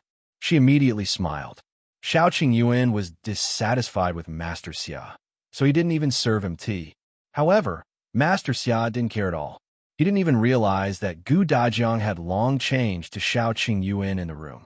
He only nodded repeatedly with his painting. Excellent, excellent. With Miss Gus' guidance, it's as if I've been enlightened. I've learned a lot. Master Xia laughed and put down the painting in his hand. He wanted to take another one. This time, Gu Yundong did not need to say anything. He could find the problem himself. He immediately beamed with joy and danced with joy. After a long while, he calmed down and asked Yundong, Yundong, your painting skills are so good. Your teacher must be a big shot in the current era. I wonder where he is now. Can you introduce him? Gu Yundong said, I might never see him again in this lifetime. Her teacher was in another world. However, Master Xia misunderstood and thought that her teacher was no longer in this world. He immediately sighed. The heavens are jealous of geniuses. My condolences. Gu Yundong was speechless. Master Xia did not continue the topic. He flipped through his paintings again. After looking at them for a while, he took out a blank piece of paper and began to draw with a charcoal pen. This time, it was as if God was helping him. It was exceptionally smooth and felt. The smile on Master Xia's face never faded. Gu Yundong shook her head. Although she liked to draw, it was nothing compared to Master Xia's hunger. She didn't disturb him and walked out of the study with Xiao Qingyuan. It was only in the evening that Gu Yundong re-entered the study and called Master Xia, who had forgotten to eat and sleep, out for dinner. Today was considered a housewarming. Gu Yundong personally cooked many good dishes. In the beginning, Master Xia was unwilling to go out. Now that his inspiration had exploded, he had endless energy. It would not be a problem for him to stay in the study until the end of time. However, after Gu Yundong twirled the fried chicken drumstick around his nose, he decisively put down the charcoal pen and quickly ran to the reception hall. There were a lot of people, so they had to be divided into 2 tables to sit down. In fact, Gu Yundong had wanted to invite Nietsong over for such an important day. After all, they had moved to the prefectural city. She had to let her friend know her address and get to know her family. Unfortunately, Nietsong was not around. Aunt Ku said that he had been sent elsewhere by his father to train. Therefore, Master Xia was the only guest in the Gu family. Either table was filled with more than 10 dishes. Firstly, it was to celebrate the housewarming, and secondly, it was to celebrate Gu Dajiang's entrance into school. Wouldn't everyone be happy? After everyone was full, Gu Dajiang personally sent Master Xia out. Then, he got Shui Rong to drive the carriage back to the academy. On this trip, Master Xia had made a breakthrough in his painting skills. He had also eaten until his mouth was full of oil. He was already satisfied. Yes, he could still find an excuse to eat next time. That Gu girl's culinary skills were too good. Not only was she good at cooking, but she was also good-looking. It was a pity that she was already engaged. Otherwise, he would have a lot of young talents to introduce to her. The lively courtyard finally quieted down. After everyone had cleaned up, Yundong got up and walked towards the Liu family's house.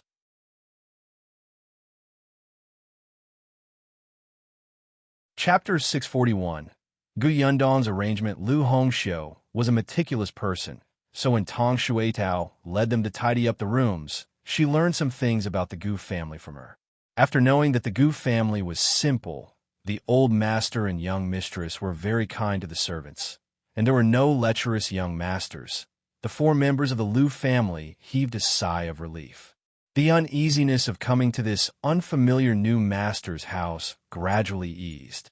Hence, when Gu Yundong came to look for them, the Liu family was not too panicked except for a trace of fear. Gu Yundong's gaze swept across the 4 of them and finally stopped on Liu Hongxiu. Half a day has passed. I think you should know the situation at home from Shuitao. Liu Hongxiu was shocked and quickly knelt down. Miss, please forgive me. I was wrong. I shouldn't have asked. Get up. Gu Yundong interrupted her. Liu Hongxiu was stunned. She looked up slightly and carefully glanced at Gu Yundong. Seeing that she did not seem to blame her, she slowly stood up. However, she was still nervous. She did not expect Miss to see through her thoughts at a glance. Liu Hongxiu panicked. She had just arrived and had already left such a bad impression on her mistress.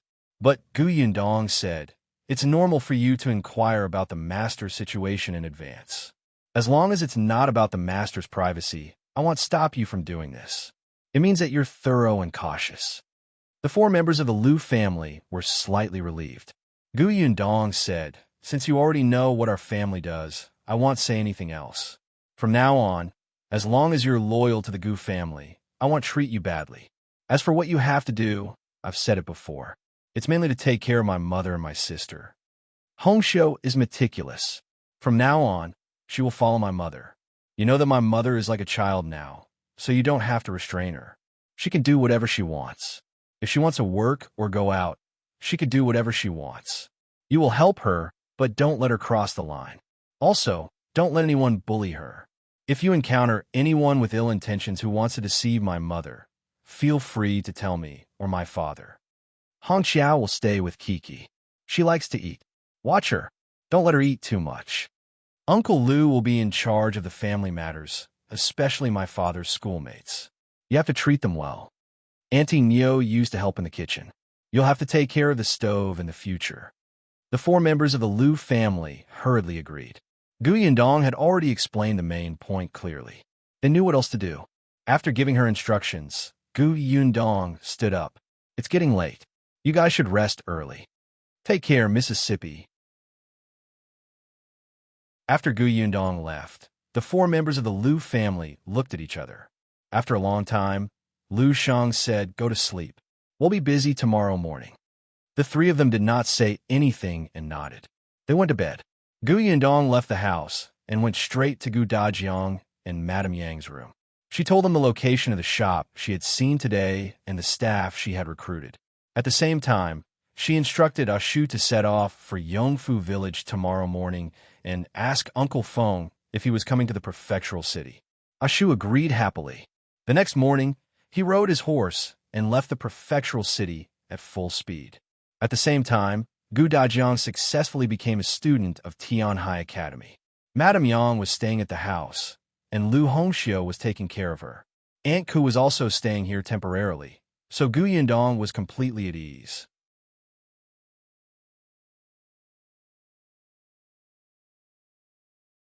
Chapter 642.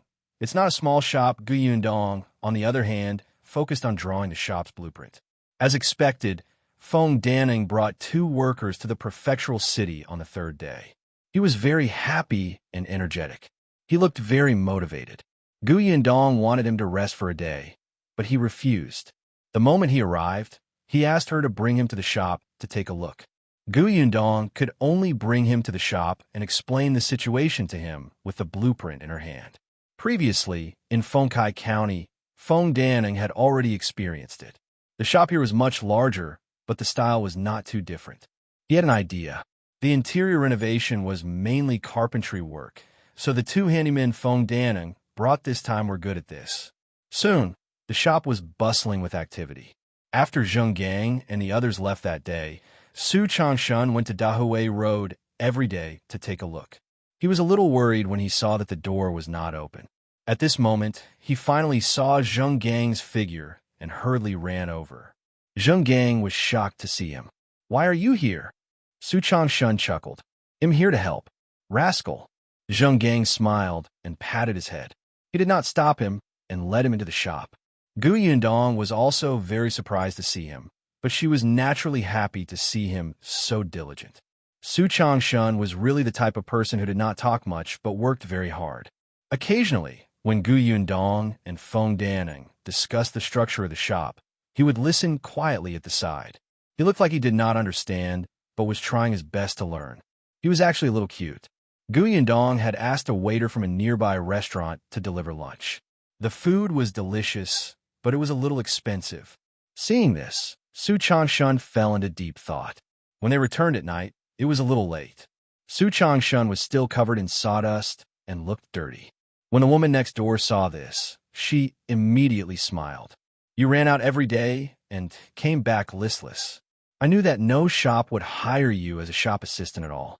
Today, you finally started to look for work elsewhere. TSK, TSK, TSK. You even showed me your attitude a few days ago. Serves you right." Su Changshan ignored her and entered the courtyard excitedly. Mother Su was a little surprised to see him like this. "Is the shop not open yet?" "It's open.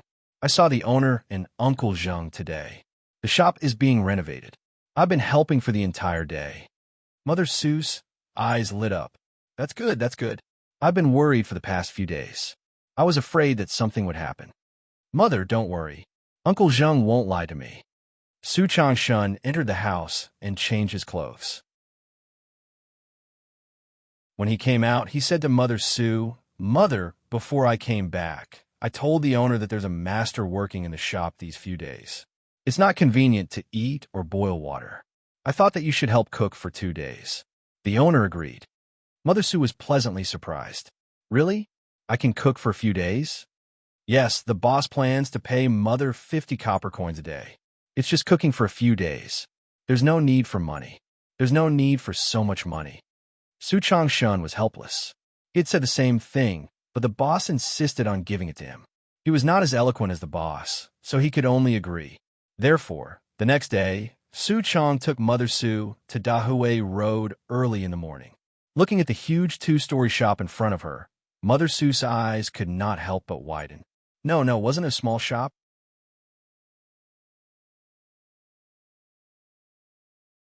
Chapter 643. Flower. At first, Mother Su really thought that it was just a small shop. The shop where her son used to be a shop assistant was not very big. However, regardless of whether it was a small shop or not, as long as her son had a stable job, it was much better than being a porter outside every day. Therefore, she did not even ask how much his salary was. Unexpectedly, this shop was so big. Not only were there 2 floors, but the inside was also surprisingly big. She was very happy. With such a big shop, the Gu family's business was definitely not small. Such a big shop's owner even took a fancy to her son as a shop assistant. In the future, when the Gu family's business grew bigger, Changshun would also rise and become more promising. At this moment, Mother Su heaved a sigh of relief. Gu Yundong also came early. When she saw Mother Su, she walked over with a smile. He'll have to trouble Auntie for the next few days. This is the money for groceries. Auntie, feel free to cook any food. The workers do hard labor. The food can't be bad. Mother Su looked at the 5 taels of silver in her hand and could not help but tremble. This Bosco was too magnanimous. This was only the second time they met, and she gave her silver just like that. She even gave her 5 taels in one go. Wasn't she afraid that she would embezzle the money? Seeing that she did not speak for a long time, Gu Yundong asked curiously, "What's wrong, Aunt? Is there a problem?" No problem. We'll go buy groceries now. I guarantee that the workers will be full." Mother Su carefully took the silver and quickly found someone to ask about the market before leaving in a hurry. Gu Yundong did not have to worry about these things. She was also very busy. This was her first step out of Fengkai County, so she took it very seriously. She had personally watched over the renovation of the shop. As for transporting goods, Shaoqing Yuan had already brought Zhou and the others back to Yongfu Village. This was the first time they transported goods from Yongfu Village to the Shuana Prefecture. Shaoqing Yuan had to personally lead the way before he could be at ease. He would leave the rest of the trips to Tongping and Chunjinbao. Fortunately, Uncle Feng and the rest were already familiar with it. There was no problem in communication, which made Gu Yundong much less worried. Not long after, Mother Su returned with a basket full of vegetables. At the same time, she was holding a flower in her hand, a bright and tender yellow sunflower.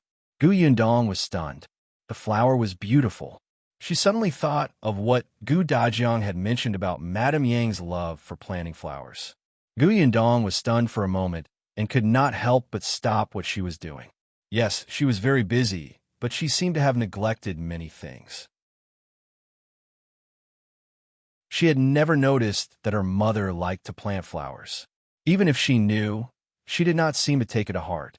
She only bought servants and handed her over to the servants to take care of. For the past 2 days, Lu Hongxiu had been telling her about Madame Yang's daily life. It seemed to be no different from before. She ate, drank, and did some work every day, repeating the same actions day after day. Gu Yundong had her own business. She liked to earn money and hoped that one day she would be able to count money until her hands cramped. She had a goal and direction and could keep moving forward. Gu Dajiang and Gu Yunshu liked to read. They had left home, had classmates and teachers, and were also moving toward their goals. Yunka liked to eat, and she also liked to cook. Even though she was still young, she also had things she liked, and she watched others cook seriously. Once, Gu Yundong even saw her holding mud and playing house. She repeated the process of how her sister fried the chicken drumstick without missing a single detail. Everyone seemed to have found something they liked and were working hard, except Madame Yang.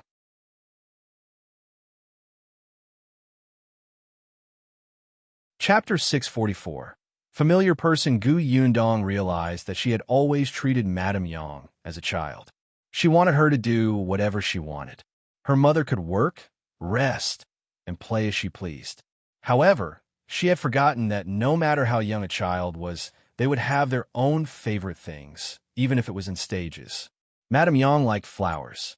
In the past, when the Gu family's conditions didn't allow it, she didn't show it. Now that the conditions allowed it, she had already developed a habit of keeping it to herself and never mentioned it. Mother Su saw that Gu Yundong was staring at the flower in her hand without saying anything. She was a little nervous and asked softly, "Boss, is there a problem with the flower?" "No." Gu Yundong came back to her senses and hurriedly shook her head. She smiled and said, "I just think that these flowers are quite beautiful." Mother Su explained, "When I came back from buying groceries just now, I met a young lady selling flowers.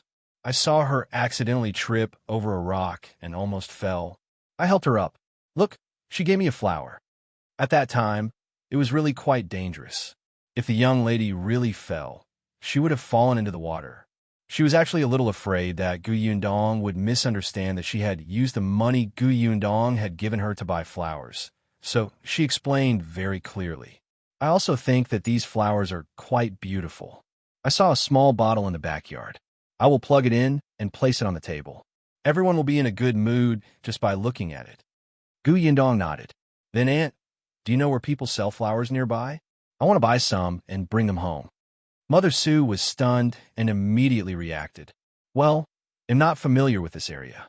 However, the young lady who sold flowers just now told me that there's a market at the end of Dahui Road. It specializes in selling flowers, birds, fish, insects, cats, dogs, and some porcelain, antiques, and wood carvings. That young lattice stall is in the corner of the market." Gu Yundong raised her eyebrows.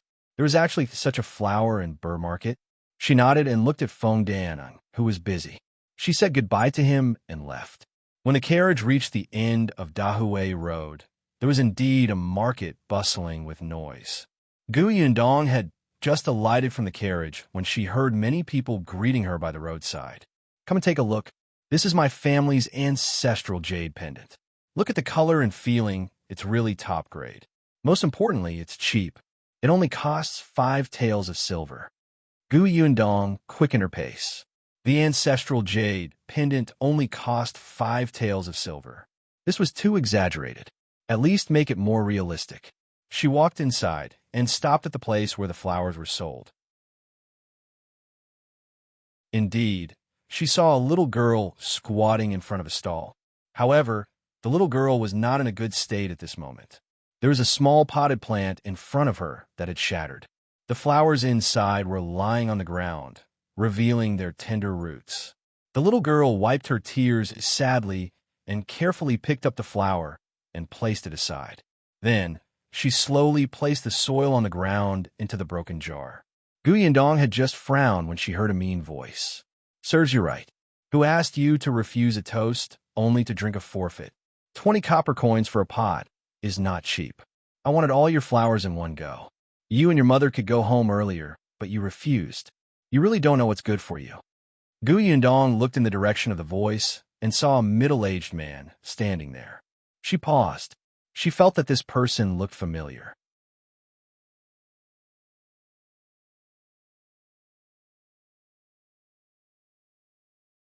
Gu Yundong shook her head and walked to the mother and daughter. She squatted down and said to the little girl, "I want to buy your flowers, okay?" The little girl looked up with tears in the corners of her eyes. Her mother also looked at Gu Yundong happily and hurriedly nodded. "Of course. Miss, you can choose whichever pot you like. Look, there are orchids, lilies, hibiscus, and mountain pellets. They're all beautiful." Gu Yundong indeed thought that they were very good-looking. The young lady also smiled through her tears and looked at Gu Yundong expectantly. When shopkeeper Pan saw that there was a customer, he hurriedly rushed forward and squeezed the little girl and her mother to the side. "Miss, if you want to buy flowers, come to my place to buy them. I have all kinds of flowers. Come and take a look. Mine are more than theirs.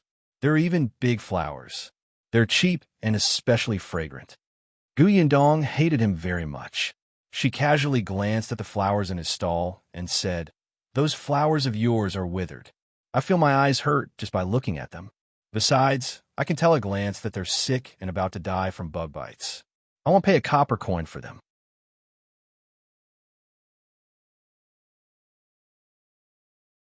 Chapter 646. Find a rope. Gu Yundong raised her voice. Shopkeeper Pan's expression changed when he heard that. The customers who were about to stop in front of his stall hurried to look at the next stall. Shopkeeper Pan was trembling with anger. He suddenly turned his head and glared at Gu Yundong fiercely. Do you know how to speak? If you don't want to buy it, then don't. Who asked you to spout nonsense and slander my flowers? You caused me such a huge loss. You have to compensate me with silver. Otherwise, I won't let you leave today.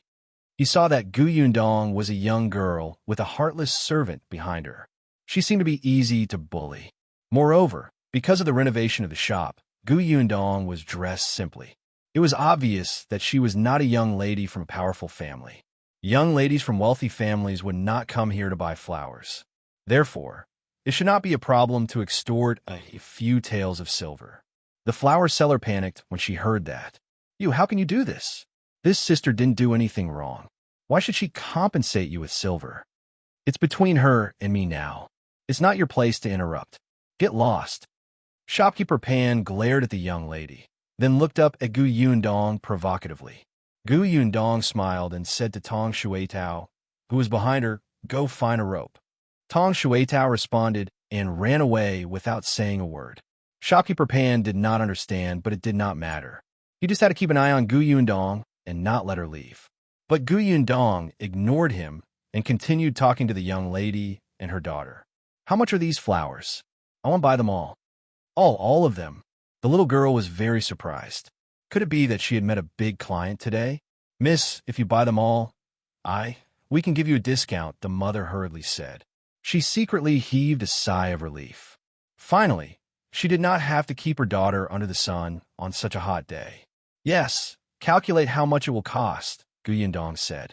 Shopkeeper Pan was instantly dissatisfied. Stupid girl, did you hear me? You chased my guest away just now. Don't even think about leaving if you don't pay.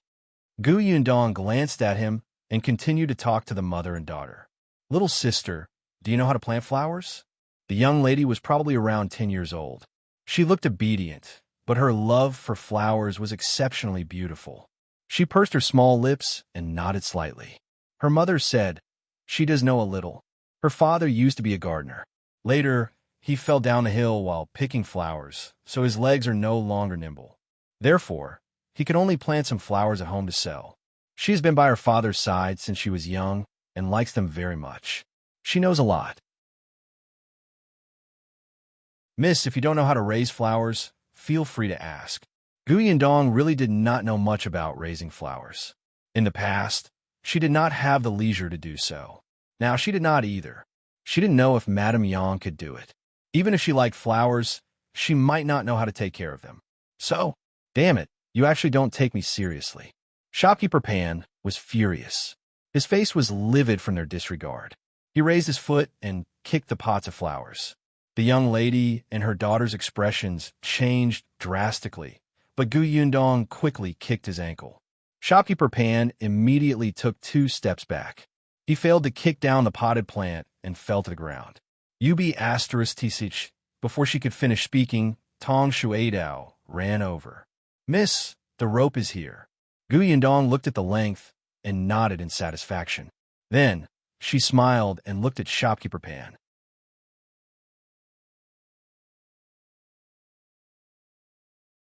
Chapter 647. Nightmare Reappears. Shopkeeper Pan looked at her malicious smile and felt a chill in his heart. For a moment, he regretted extorting her, but it was already too late. Gu Yundong signaled with her eyes, and Tong Shuitao strode forward. The rope in her hand shook violently, and under Shopkeeper Pan's puzzled gaze, she suddenly tied him up tightly. Shopkeeper Pan's eyes widened, and he immediately struggled. What are you doing? What are you doing? Let go. Help. Murder. Robbery. His high-pitched voice quickly attracted the attention of the people beside him. However, no one knew if it was because he was too unpopular or if no one believed that 2 young girls could deal with a man.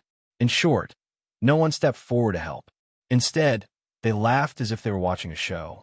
Boss Pan, who would dare to kill someone in broad daylight? Don't go too far and extort money from her. A little girl can tie you up like this? All of us saw it clearly just now. You were the one who stood there motionless and let the little girl tie you up. Someone even advised Tong Shueitao, Miss, you have to be careful. In a while, he will lie down and let you pay. Tong Shueitao chuckled. I'm not afraid. As she spoke, she tightened a rope and pulled Shopkeeper Pan, who was so angry that she almost bled from her 7 orifices, a few steps forward. Shopkeeper Pan staggered a few times. After a while, he stood under a big tree at the side. The tree was very tall. Shopkeeper Pan had wanted to set up the stall here to hide from the sun, but there were already many people occupying the shade under the tree. He did not dare to. Now that Tong Shueidao had pulled Shopkeeper Pan over, these people actually immediately moved aside without a word, making Shopkeeper Pan so angry that he almost fainted. Are you blind? She attacked first, and she wanted to rob. If you don't save me today, don't blame me for turning a blind eye in the future. Tong Shueitao was extremely strong and threw the rope up the tree trunk. Shopkeeper Pan felt that her actions were a little familiar. He had a bad feeling. Sure enough, in the next moment, Tong Shueitao tightened the rope and lowered her hand. Shopkeeper Pan's tightly tied body was instantly pulled up and hung in the air. Shopkeeper Pan's face instantly turned pale. Put me down. Quickly put me down. Help, I'm afraid of heights. Actually, he wasn't afraid in the past. After being hung up and beaten up by Xiao Qingyuan last time, he started to be afraid. Moreover, ever since then, he had been arrested and almost thrown into prison. If he hadn't sold his family shop and put in a lot of effort, he might not have been able to come out. Now that this terrifying memory had surged into his mind again, Shopkeeper Pan began to tremble.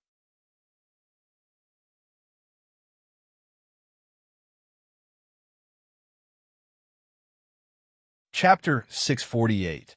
Too unpopular, the 4 of them each took 2 pots of flowers. After a few trips, the 20 potted plants were all moved. Shopkeeper Pan was still hanging from the tree. Not only did no one care about him or put him down, they even pointed at him and mocked him. Gu Yundong shook her head. It was rare for a person to be so unpopular. In the end, a man who wanted to continue enjoying the shade under the tree put him down. When Shopkeeper Pan landed, his legs were weak and his entire face was red. Soon, his face turned pale. After he regained his senses, he did not say anything and ignored everyone's teasing. He immediately packed up his potted plants in a hurry and left with his head buried. In short, he never appeared in the flower and bird market in that area again. Gu Yundong finished teaching Shopkeeper Pan a lesson and bought the flowers. Then, she said to the little girl, I bought these flowers for my mother, but I don't know if my mother knows how to take care of these flowers. If you do, can you come back with me and teach my mother for a couple of days? The little girl was stunned and did not know how to answer. The mother was also a little stunned. It turned out that this customer had bought the flowers for her mother. This girl was filial, but, Miss, if you don't mind, we'll go with Xiao Yuan. What do you think? She was worried about letting her daughter go with a stranger, even if this stranger looked like a kind and friendly girl. Gu Yindong smiled. Of course I don't mind. She let the mother and daughter get into the carriage before giving them the money to buy flowers. There were a total of 20 pots of flowers, some expensive and some cheap. It was about 5 taels of silver. The little girl called Xiao Yuan was still very happy. She looked at the silver with a glowing face. There were many flowers in the flower and bird market. There were more expensive flowers that were raised well. Those rich people naturally wanted to buy those famous flowers that were carefully nurtured. Flowers like hers seemed to be everywhere. Flowers that were neither up nor down were the most difficult to sell. Sometimes, she might not even sell 2 pots a day. Now that they had sold 20 pots in one go, today was a great harvest for them. Not to mention going to the customer's house to teach how to plant flowers. Even if they were asked to push all the flowers to the customer's house on a cart and arrange them one by one before watering them, they would be happy. Moreover, teaching others how to plant flowers was a very happy thing for Xiao Yuan. The mother and daughter sat in the carriage and looked at the potted plants reluctantly. The carriage drove into the south of the city and soon arrived at the area where Gu Yundong was. Xiao Yuan and her daughter were still a little nervous.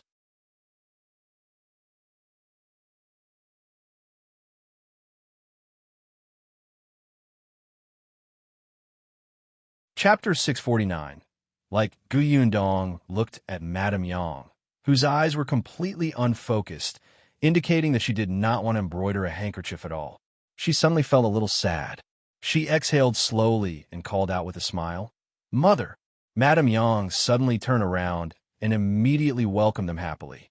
"Dong dong, dong dong, you're back." Then, she saw Xiao Yuan and her mother following behind. She tilted her head curiously and asked, "Who are they?" Gu Yinka also put down the pen in her hand and quickly ran over to hug her thigh. She also tilted her head and looked at them curiously. The mother and daughter's identical cute actions instantly gave Xiao Yuan and her daughter an indescribable strange feeling. Gu Yundong stroked little Young's head and looked at Madame Yang. "Mother, I went out today and bought you a gift. See if you like it." "I like it." Madame Yang immediately nodded before she could see it. Little Yunka joined in the fun. "I like it too." Gu Yundong was amused by the two of them. "He'll bring you to take a look." She led the two of them out of the courtyard. The carriage was still parked outside. As soon as Tong Shueitao lifted the curtain, Madame Yang was instantly attracted by the neatly arranged flowers. Looking at those bright colors, her eyes instantly lit up. Gu Yundong heaved a sigh of relief. Indeed, her mother liked it very much. "Mother, these are the flowers I bought today. Can you take care of them in the future? Xiao Yuan and her mother are over there. These flowers were bought from them. If you don't know how to take care of them, you can get Xiao Yuan to teach you." Madame Yang glanced at Xiao Yuan and smiled happily. "Okay, come, let's move the flowers in first."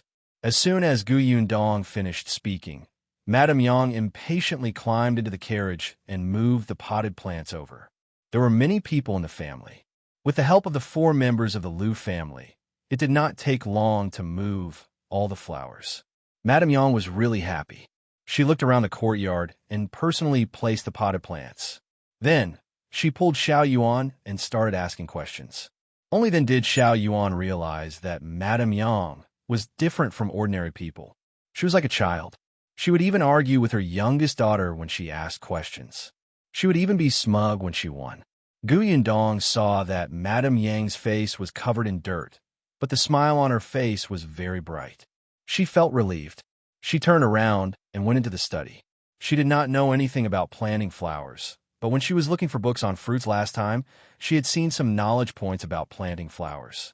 It was not much, but it might be useful.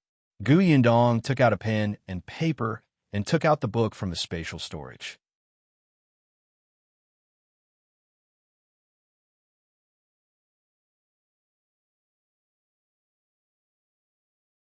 Chapter 650. Tacit understanding between father and daughter. Gu Dajiang was also holding a pot of flowers. The lush crepe myrtle flowers on the branches were especially pleasing to the eye. The potted plant was a little big. When Gu Dajiang carried it back, his clothes were wrinkled and dirty. "Father, did you buy this for my mother?" Gu Yundong thought that she and her father really had a tacit understanding. They even sent flowers at the same time. Gu Dajiang laughed dryly and said in embarrassment, "On the way back, I bumped into someone selling these flowers, so I bought a pot for your mother. What do you think? Does it look good?" Actually, that was not the case. This flower originally belonged to the academy and was specially managed by a gardener. Gu Dajiang had wanted to buy a few pots 2 days ago, but the gardener didn't agree. He said that he couldn't make the decision. Today, the supervisor returned. Gu Dajiang went straight to the supervisor and asked him before finally bringing back a pot. Initially, he thought that if the supervisor did not agree, he would take Madame Yang to the market tomorrow to see if there were any flowers that suited her taste.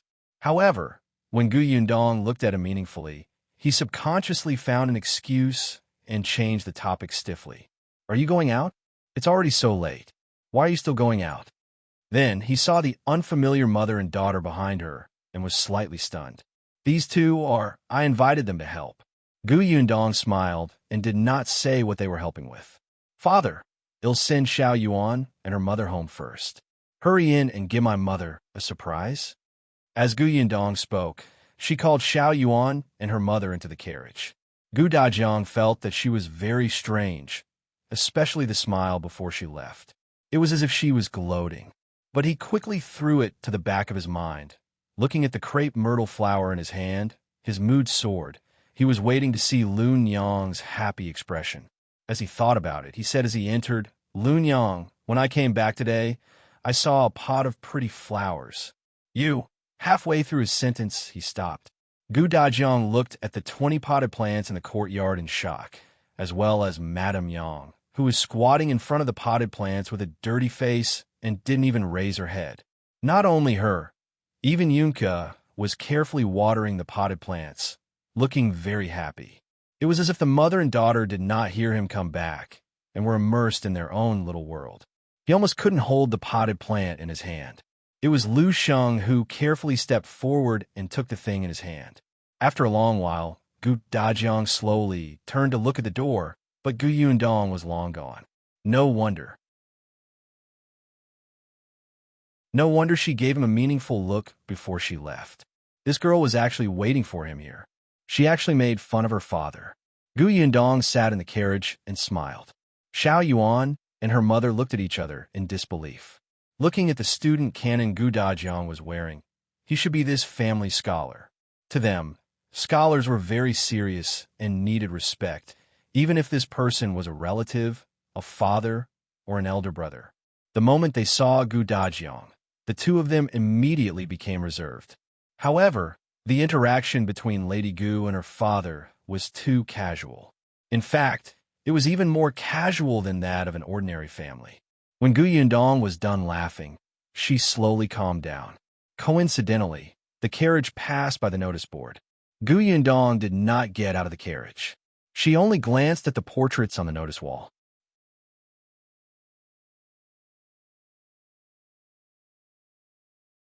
Chapter 651. Stop right there. Fortunately, this time, the portrait was clearly stuck to the wall and was not covered by the other portraits. Hopefully, those who had seen Eldest Aunt and the others would be able to see these portraits. There was a sea of people, so it was really too difficult to find them. She didn't know which direction Eldest Aunt and the rest had gone. She had gotten people to paste portraits in a few places in the Shuana Prefecture, Qingan Prefecture, and Wanqing Prefecture, and she had also gotten people to pay attention to them. But there was still no news.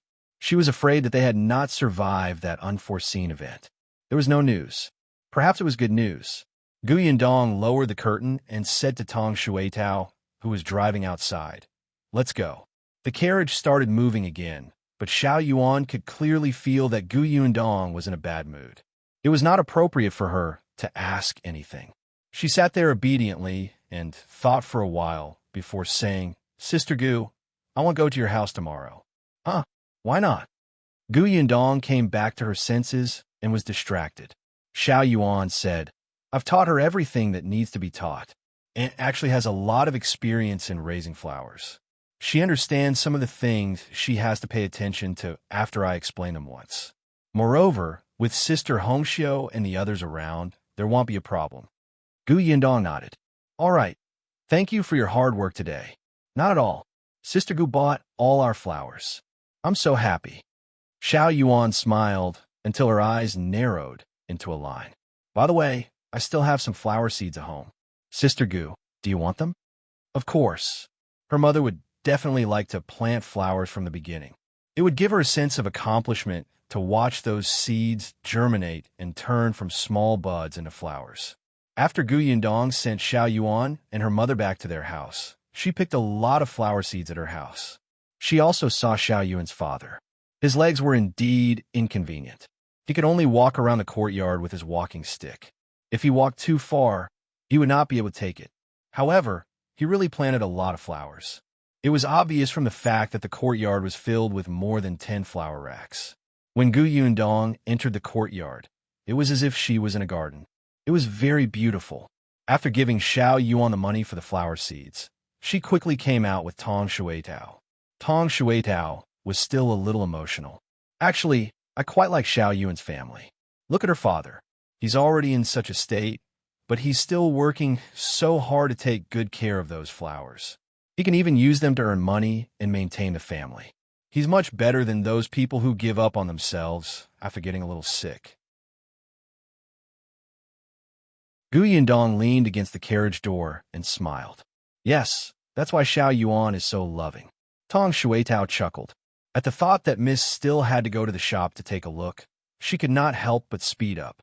However, just as the carriage was about to leave the alley, a word suddenly floated past her ears. Gus! Tong Shueitao was stunned. She could not help but slow down and look at the few people who were talking about Gus.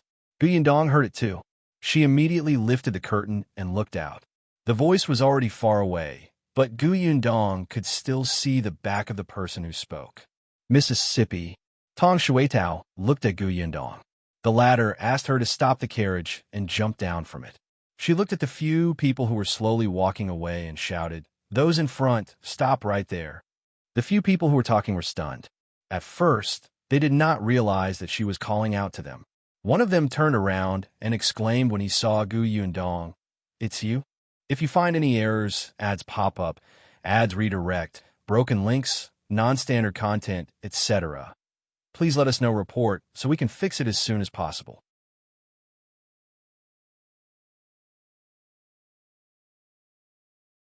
Chapter 652.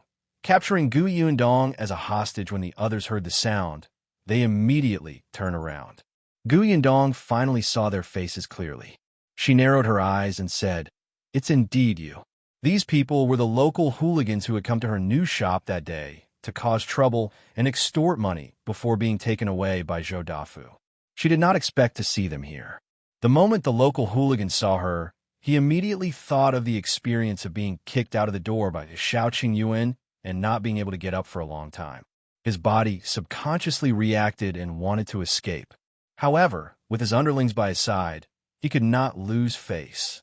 Hence, with his powerful self-control, he finally nailed his legs to the ground and did not move. Then, he realized that the man was not around today. Not only was he not around, but the other man was also not around. There were only two women standing in front of him.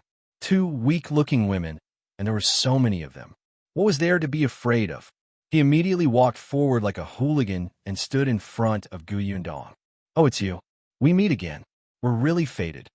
Seeing this, the surrounding people did not dare to go forward, but they still shouted from afar, "Miss, run quickly. These people are not good people." F***CK. You're calling me a bad person in front of me? The leader of the local gang turned around to look, but the person who spoke had long disappeared.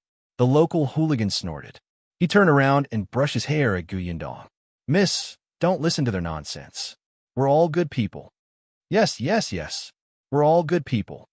The others immediately echoed and laughed. Gu Yundong only looked at the leader and asked, "I heard you talking about Gus just now. What happened to Gus?"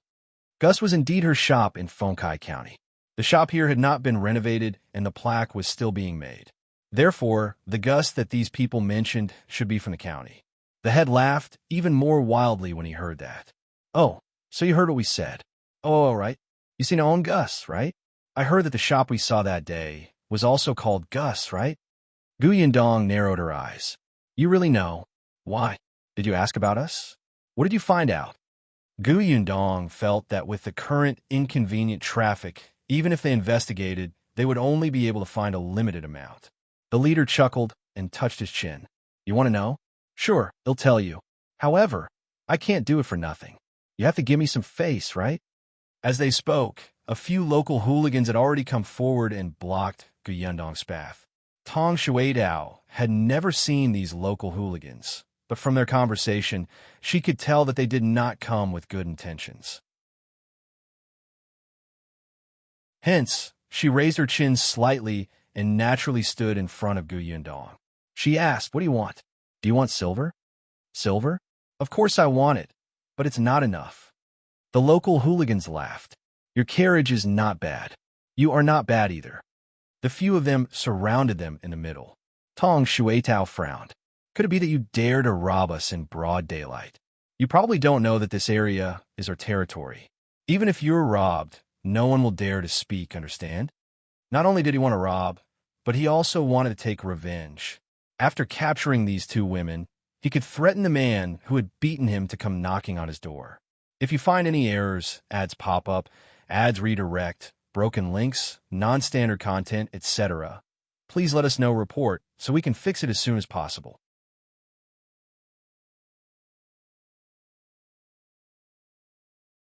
Chapter 653. This must be an illusion. The local hooligan had a beautiful plan. He could not help but lick his lips and look at Gu Yundong with a burning gaze. However, there was Tong Shuitao in front of him, so he couldn't get close. He simply changed his target and reached out a hand to touch Tong Shuitao's face. The onlookers were furious, but did not dare to go forward. After all, they all lived nearby. If you interfered today, these local hooligans would come to your house to cause trouble for your family tomorrow. The other local hooligans laughed, as if they were watching a good show. However, just as the leader's hand was about to touch Tong Shuitao's face, Tong Shuitao suddenly reached out, grabbed his finger, and pressed it back fiercely. "Ah!" the leader screamed, his entire face contorting in pain. "You still dare to tease me?" Tong Shuitao snorted coldly and kicked the leader away. Not only did she kick him out, but she also went forward to beat him up. The others were stunned by this change. One of the local hooligans reacted quickly and rushed forward to help. However, not only was Tong Shuitao strong, but she also had martial arts now. Although it was just fancy moves to a true expert, it was more than enough to deal with a few hooligans. The local hooligan who rushed up to help did not even have time to react before he was directly knocked down. The others instantly stopped in their tracks, not daring to move forward. However, when someone saw Gu Yundong standing there motionless, he ran towards her without thinking. As he ran, he said, You stop? Otherwise, I won't be polite to her." Tong Shuitao turned around and took a look. Before she could say anything, the local hooligan who wanted to hold Gu Yundong hostage was thrown to the ground. The onlookers, the local hooligans, shopkeeper Pan, who was gloating in the corner and wanted to watch the show, was also speechless. Shopkeeper Pan happened to pass by and saw Gu Yundong and the others surrounded by the local hooligans. He secretly thought that they were finally unlucky this time. He was just waiting to see them make a fool of themselves. He did not expect so many men to be unable to defeat a woman. Shopkeeper Pan's body trembled. He lowered his head and walked away silently, determined that when he saw these two women in the future, he would definitely avoid them. They were too terrifying. Gu Yundong looked at the other two local hooligans who also wanted to attack her and asked, "Can we talk nicely now?" Obviously not. The two tyrants looked at each other and rushed forward. Gu Yundong frowned. She turned to the side to avoid one of the men's hands and punched the other man in the stomach. Then, she turned around and kicked the other man to the ground. In an instant, 3 people lay on the ground. Coupled with the 2 people on Tong Shuitao's side, the 5 local hooligans did not even have the chance to resist. As for Gu Yundong and Tong Shuitao, their hair was not even messy. The local hooligans were dumbfounded. The leader looked at the 2 of them in horror. They were women, right? They looked weak, right? How could they crush the 5 of them without blinking? This had to be an illusion. He was dreaming. But Gu Yundong was already walking towards him. To the local leader, Gu Yundong was like a demon who was here to take his soul. Help! Why did he want to cause trouble for the 2 of them previously? He wanted to run, but just as he was about to stand up, a sharp pain came from his ankle, causing him to fall back again. Gu Yundong squatted in front of him. "Can you answer my question properly? If you find any errors, ads pop up, ads redirect, broken links, non-standard content, etc., please let us know. Report so we can fix it as soon as possible."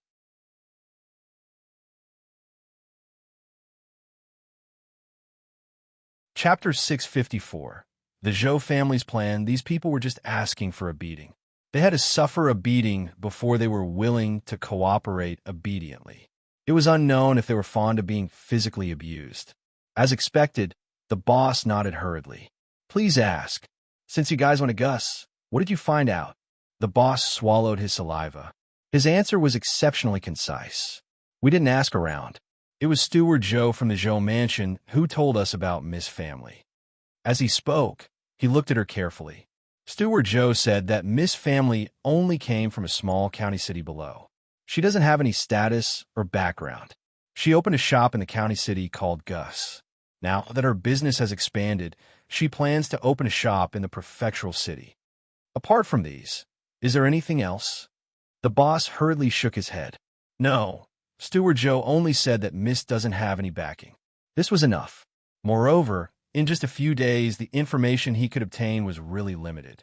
At most, he knew that Yundong had opened a shop in the countryside and had a few family members. They probably did not even find out that Yundong was once a refugee, right? Yundong understood and nodded thoughtfully. The boss quickly said, "I've said everything I know. Can we leave now?" "One more question." "Go ahead." Yundong narrowed his eyes. "Since Steward Zhou found out and told you, does that mean that he wants you to do something? To find trouble with us?" The boss' heart skipped a beat. Oh my God, why was this girl so smart? It was too scary. He quickly shook his head. No, we don't dare anymore. Answer the question. Yes, that's the plan. But isn't your shop still being renovated recently? Steward Zhou asked us to cause trouble on the day you open business. The more he spoke, the lower his voice became. Soon, he raised his head and promised. But don't worry, we won't go. Really? Who would dare to go? These two girls were skilled. That day, when the man hit them, it was even more painful. No matter how many local hooligans they had, they would still be serving themselves to those people like food. Why? Steward Zhou did not give them much money. Yundong knew what was going on. She looked at the local hooligan who was trying his best to squeeze out a smile and said, "No need. Just come over on the day of the opening." Huh? Yundong's gaze was dangerous. "I told you to come over. Don't worry, I won't hit you." Yundong narrowed her eyes when she saw that his eyes were darting around. He definitely did not intend to listen to her. "If you don't come, they'll settle scores with you later." The local hooligan was speechless. He had never seen anyone who was in a hurry to invite trouble to themselves. Was this girl crazy? "If you come, you could still earn some money from Steward Zhou. Isn't that good?" When the local hooligan heard this, he realized that it made sense. Anyway, this girl had promised not to hit them. They could still earn some money. Why not? Besides, when the time came, they would stand far away and just pretend to be there. He was dreaming. Yundong sneered and finally stood up. "All right, our shop will open in 4 days. Remember to come." With that, she left with Tong Shuitao. As soon as she got into the carriage, Tong Shuitao couldn't help but ask, "Miss, the steward Zhou that person mentioned is the person who came to cause trouble for our shop last time. Want to gift the story? Try one. If you find any errors, ads pop up, ads redirect, broken links, non-standard content, etc., please let us know report so we can fix it as soon as possible."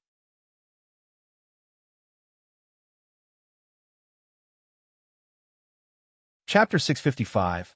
Father, please help. Yes, it's that Zhou mansion. Tong Shuitao tightened her grip on the reins. That steward Zhou is too much. Didn't he find trouble last time? He actually went to inquire about our background and even wanted to ruin the good day of our shop opening. This dog. Yundong smiled. I don't know if it's Steward Zhou's idea or old Master Zhou's. Miss, then let's just go to the Zhou mansion. Be it Steward Zhou or old Master Zhou, we'll beat them up first. Yundong sighed. Why are you so violent at such a young age? Tong Shuitao felt wronged. Actually, she had not been like this in the past. Ever since she followed Miss, she had beaten people up many times. She could not be blamed. Yes, she cannot be blamed. Miss, what should we do? Prepare to open for business. Yundong stretched, but her tone was relaxed. However, Tong Shuitao was confused. Were they going to ignore it just like that? Of course, it was not that she did not care. Yundong knew that even if she dealt with Zhou Dafu today, there would still be Li Dafu or Zhao Dafu eyeing her covetously. In the eyes of these people, she was just a small fry from the countryside with no foundation or background. In business, she was just a small fry that should be taught a lesson as an example, especially since her shop was in a good location now. When she made a huge profit in the future, she would probably be even more eye-catching. At that time, people who were even more powerful than Zhou Dafu would definitely target her. Since that was the case, it was better to get rid of the problem in one go. The carriage went to the shop. Yundong looked at the progress of the renovation. It was almost done. They could clean it up and let it dry for a few days tomorrow. The good day for opening would be 4 days later. The goods that Shaoqing Yuan was transporting would arrive tomorrow. The publicity work could begin. Feng Danning had wanted to go back after finishing his work, but Gu Yundong asked him to stay. Anyway, they could live in the small courtyard behind the shop, and Zheng Gang was staying here now. On the day of the opening, when others saw the renovation of the shop, they would definitely ask who the master was, which could help Feng Danning with his business. When Feng Danning heard this, he instantly gave up on the idea of going back. He even began to get excited and rubbed his palms together, waiting for the day of the opening. Even the two carpenters who came with him were excited, as if many people had already taken a fancy to their skills. They were preparing to take on business. After looking at the shop, Gu Yundong brought Tong Shui Tao home. The courtyard was very lively. Not only was Madame Yang looking at the flowers, but even Gu Dajiang was squatting at the side to help her plant them. His face was dirty, and his new clothes were dragging on the ground. There were two footprints, one big and one small on them. They had probably been caused by Madame Yang and Yunka. Gu Yundong rubbed his forehead and asked Gu Dajiang, "Father, don't you have to do your homework? It's holiday tomorrow. We'll take a break tonight." It was important to do homework, but it was also important to accompany his wife. It was rare for Lun Yang to be so happy. How could he read quietly in the study alone? It was also necessary to relax appropriately. Gu Yundong's eyes lit up. "Father, are you on holiday tomorrow?" "Yes, why?" Gu Yundong chuckled. "That's good. You can help me." "With what?" Gu Dajiang stood up and patted the dirt off his body. He said bluntly, "Just tell me. I can help you with anything." It was rare for his eldest daughter to ask for his help. Even if he had to climb a mountain of swords or go through a sea of flames, he had to do it. If you find any errors, ads pop up, ads redirect, broken links, non-standard content, etc., please let us know, report, so we can fix it as soon as possible.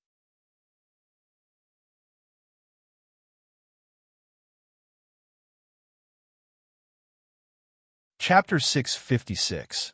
Adorable Flier Gu Yundong could not help but twitch her lips when she saw how serious he was and how eager he was to go all out.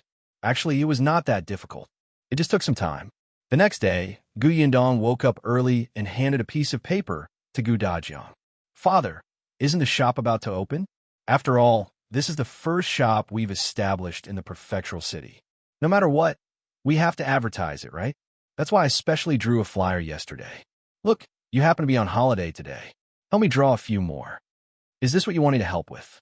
Gu Dajiang took the so-called flyer from her hand suspiciously. A cute little child was drawn on a small piece of paper. The child was holding a large can in his hand. There was also a small bamboo basket tied to his waist, and a few dried fruits fell out. This little child was cute. He had a big head and a small body. He looked very different from the children in reality, but he was very cute. Furthermore, it was very eye-catching. Even one's heart would soften at a glance, especially since the child was still drooling at the corner of his mouth. His eyes were wide with desire as he looked at the canned food in his hand. He looked like he was drooling, as if the canned food was a delicacy. It made people subconsciously swallow their saliva. It looked very appetizing. Gu Dajiang couldn't help but want to buy it when he saw it. Furthermore, there were words written beside the little person. "In the new shop, anyone who spends more than a tael of silver will be given a delicious preserved fruit." It was simple and straightforward. Many people would probably enter the shop for this portion of dried fruit. 1 tael of silver was too precious to the old Gu Dajiang. How many good things could he buy? He couldn't bear to use it to buy snacks. However, in the Prefectural city, based on the classmates Gu Dajiang had known over the past 2 days, many people came from good families. They often went to restaurants for a meal that cost 10 to 20 taels.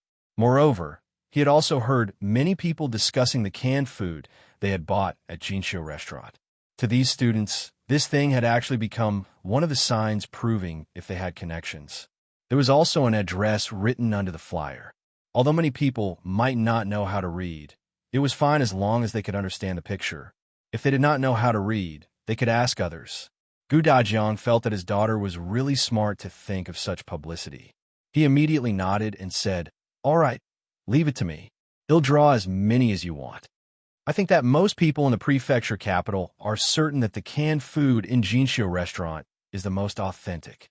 We will definitely place some flyers at Jinxia restaurant.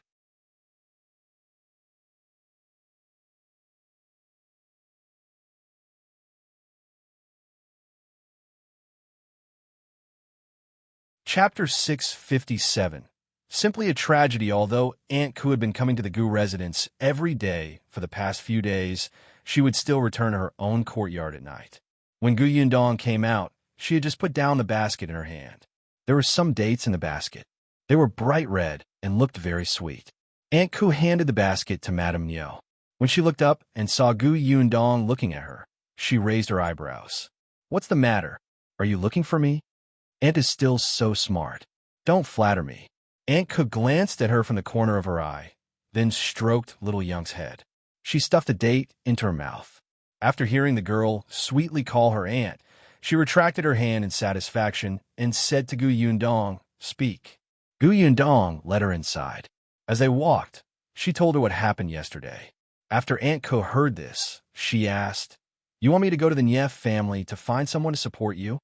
Gu Yundong chuckled and walked behind her to massage her shoulders. "Aunt Ku, you've always pitted us siblings. You know that it hasn't been easy for me. Opening a shop and doing business is like fighting a war. It's especially difficult, especially since I have no backing or background and can only fight alone from scratch. It's simply a tragedy. You're wise and mighty." "Stop, shut up. Your hypocritical words give me a headache." Tragedy? She had never seen anyone do business like her. How long had it been? Her shop had already arrived in the Prefectural city and was doing business with the imperial court. How could this be called fighting alone without a background? Who would believe her? Gu Yundong coughed lightly. "I'm telling the truth. I really don't have any foundation in the Prefectural city. I only know Niet Song and the Nief family. Even though I send something to the Nief family during the new year, how many people in the Nief family know of my existence? But Niet Song isn't in the Shuana prefecture, so it'll have to trouble you, Aunt." Aunt Ku glanced at her. "All right, I understand. You'll go look for the Nief family. Actually, there's no need to find a young miss or young master. Just find a steward who often walks outside. Those people might not know the young miss and young master of the Nief family, but they were more familiar with the steward." Aunt Ku snorted. I know what I'm doing." Gu Yundong immediately massaged her shoulders even harder. Aunt Ku frowned and despised her. Go, go, go. You're just a young lady. Why are you so strong? My bones are about to be crushed by you. Go away and bring Kiki in. I don't need you." Gu Yundong was speechless. She was not very strong, right? Compared to Tong Shueitao, she was far weaker. Sigh, this was the disadvantage of being old. If she was not fragrant and soft enough, she would be despised. Therefore, Gu Yundong let go of her. She ran to the courtyard and picked up little Yunka, who was eating. She carried her into the central room and stuffed her into Aunt Kess' arms. Little Yunka was dumbfounded. She looked at her eldest sister blankly and then at Aunt Ku behind her. What happened? Gu Yundong had already turned around and left. She still had many things to do. Aunt Ku rested at the Gu residence for about an hour before she planned to make a trip to the Nief family. Gu Yundong asked Tong Shueitao to drive her there. Aunt Ku did not refuse. The journey to the Nief family was not short. Just as she got into the carriage and walked out of the alley, a group of people turned around from another direction and entered the alley. If you find any errors, ads pop up, ads redirect, broken links, non-standard content, etc., please let us know report so we can fix it as soon as possible.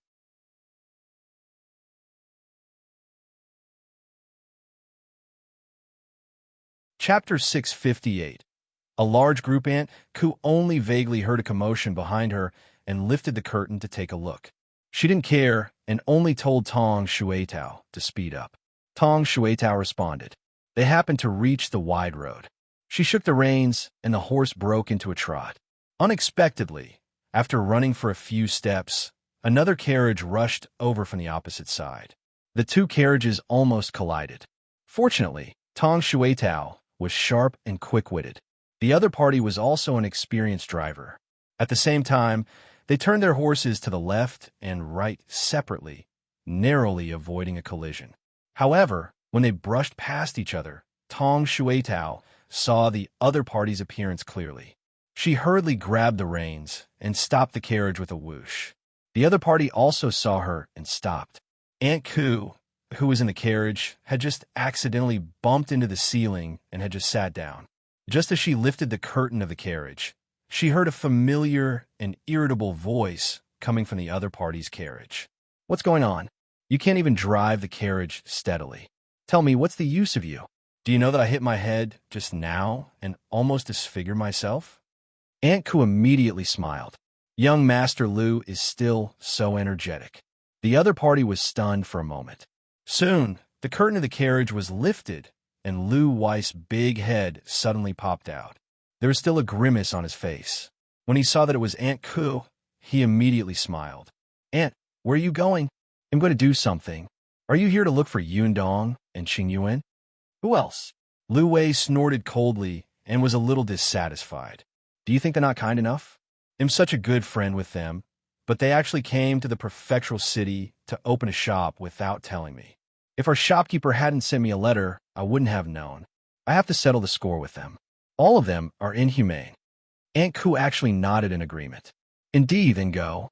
Remember to teach them a lesson and let them know how powerful you are. It's best if they cry and beg for your forgiveness." "Lu Wei, Aunt, you're too ruthless. Tell me, did you fall out with the Gu family and want me to charge forward as a borrowed knife?" He laughed dryly. "Well, it's not that serious. Let's just teach them a lesson. Aunt, don't you have something to do? Go ahead. We'll go to the Gu family now. Goodbye." After saying that, he hurriedly instructed Lewin, who was driving, "Let's go."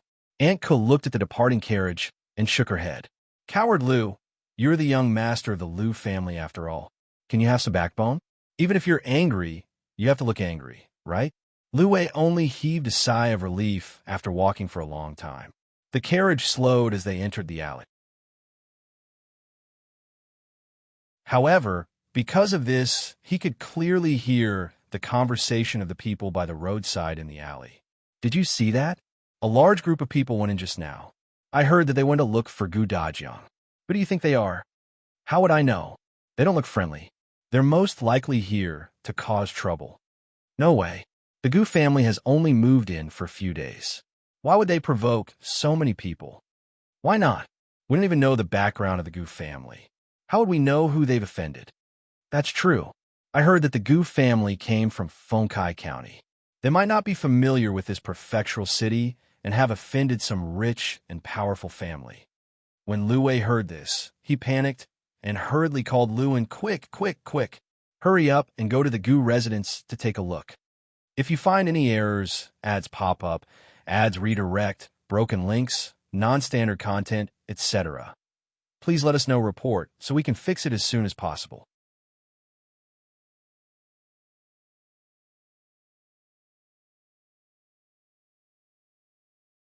Chapter 659. Encountering a problem. Lu Weiss' carriage soon arrived at the Gu family's main entrance. Indeed, there were more than 20 people outside the Gu family's courtyard gate. They were all men of different ages and looked like they were really looking for trouble. Lu Wei hurriedly got down from the carriage, stretched out his hand, and shouted, "Hey, what are you doing? Are you surrounding someone else's house and looking for trouble?" A group of people was standing at the door to confirm if this was Gu Dajiang's house. Just as they were about to knock on the door, they suddenly heard a voice behind them. They were so frightened that they trembled and looked back in unison. Lu Wei had already rushed forward and squeezed through them to stand in front of the Gu family's door. He stretched out his hand to block the door. "Who are you? What do you want to do?" "Who are you, brother?" The one who spoke was Zhou.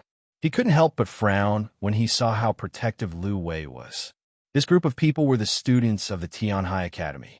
There were more than 20 of them in total. It was just that today was a break and they were not wearing the student uniform, so they looked like people who had come to find trouble. The leader was Qi Ting. When he saw Lu Wei acting like a master, he couldn't help but size him up. Lu Wei raised his chin slightly. "What are you doing?" "In with the Gu family." "Who are you? Tell your names. If you're here to cause trouble, you have to—" Ouch! Before he could finish speaking, the courtyard door at the back was opened. Lu Wei, who was originally leaning against the courtyard door, lost his balance and fell straight back. Qi Ting's eyes were sharp. He immediately saw the little Gu Yunke standing behind Lu Wei. Seeing that Lu Wei was about to crush her, his expression immediately changed. He rushed forward and pushed Lu Wei away. He picked up Gu Yunke, whose eyes were wide open. Lu Wei didn't fall back after being pushed like this. Instead, he staggered and hit the door at the side. There was a bang on his head, and Lu Sheng, who was reaching out to help him steady himself, was so frightened that his body trembled. Lu Wei was supported and finally managed to stabilize himself. He immediately wanted to curse. F***CK. F***CK. It was in the same spot as the carriage just now. It hurt so much. He immediately stood up and glared at Qi Ting. "You're courting death." Qi Ting raised his eyebrows and said expressionlessly, "If I hadn't pushed you just now, you would have fallen to the ground. At that time, your head would have been split into two." Lu Wei, he couldn't help but shiver. When Gu Yundong and Gu Dajiang heard the sound outside, they immediately came out to take a look. At first glance, she saw Lu Wei. "Why are you here?" Lu Wei heaved a sigh of relief and steadied himself. He looked at her and said, "You still have the cheek to ask me? You came to the Prefectural city to open a shop, but you didn't tell me. You don't treat me as a friend, right?" Gu Yundong turned her head decisively and looked at Qi Ting, who was still carrying Gu Yunke. "Why are you here?" "Lu Wei, break ties, break ties."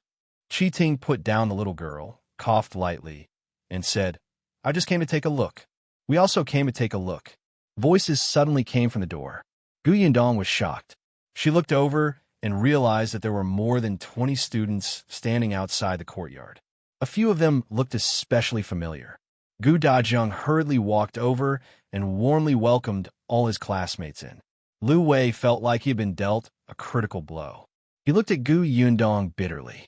Gu Yundong could not ignore it even if she wanted to. She could only turn her head and sigh. "It's good that you're here. I just encountered a difficult problem." "What problem?" Lu Wei instantly perked up.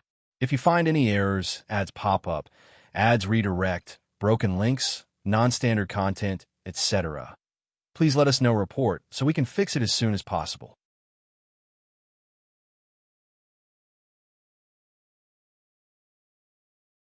Chapter 660. The acting begins. Gu Yundong glanced at him, then at the 20 students, and sighed heavily. Then, she shook her head and left in distress. Everyone was speechless. What the hell was going on? After Gu Yundong entered, everyone could only look at Gu Dajiang. Lu Wei and Qi Ting, who had almost quarreled at the door, asked in unison, "What happened?" After saying that, they looked at each other in disdain and snorted. Gu Dajiang laughed dryly. He didn't know what his daughter was up to.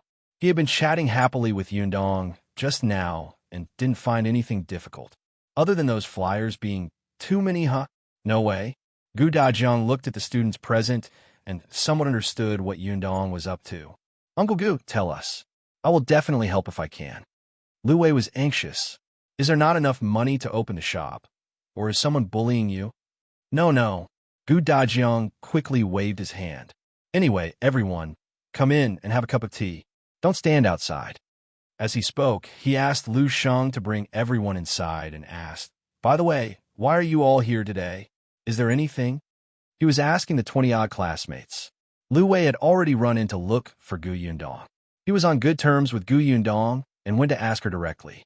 These students stood in the central room obediently. There were too many people and not enough stools at home. Madame Niu had already run to the neighbor's house to borrow stools. They couldn't help but look at each other when they heard Gu Dajiang's question. Among these students, other than the ones who had a good relationship with Qi Ting, there were also the students from whom Gu Dajiang had taken the 20 paintings when he first went to the Tianhai Academy for Gu Yundong to guide. On today's break, they decided to visit Gu Dajiang together. Firstly, it was to nurture the relationship between classmates. Secondly, it was to invite him out for a walk. At the same time, everyone brought their paintings and asked him to help guide them. However, before they could say their purpose, they heard the lady say that her family was facing a problem. This time, They were too embarrassed to speak. And Chi Ting's goal was the canned food. He wasn't in the academy a few days ago, so he didn't meet Gu Dajiang. He only returned to the Fate Hut last night. Coincidentally, he heard that these people were planning to come to the Gu family today, so he quickly followed. Everyone was chatting and drinking tea. They thought that since the Gu family had something on, should they take their leave and come back another day? Unexpectedly, an exclamation suddenly came from inside.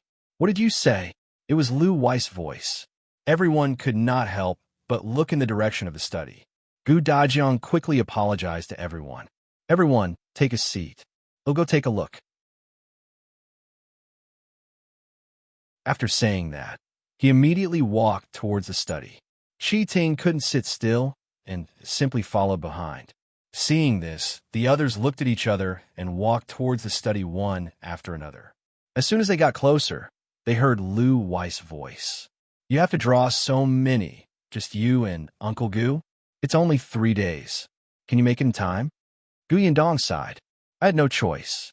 I had never thought of advertising it like this. There was no need to draw these flyers. Who knew that I would be targeted by despicable people when I open a shop? I could only make it bigger so that others would not think that our family is easy to bully." As she spoke, she secretly gave Lu Wei a thumbs up when she saw the students coming over. "If you find any errors, ads pop up, ads redirect, broken links, non-standard content, etc., please let us know report so we can fix it as soon as possible."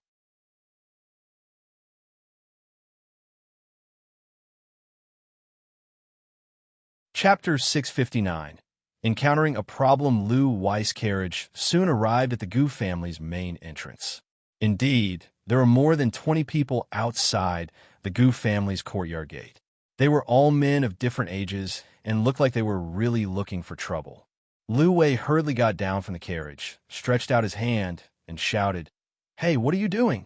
Are you surrounding someone else's house and looking for trouble?" A group of people was standing at the door to confirm if this was Gu Dajiang's house. Just as they were about to knock on the door, they suddenly heard a voice behind them.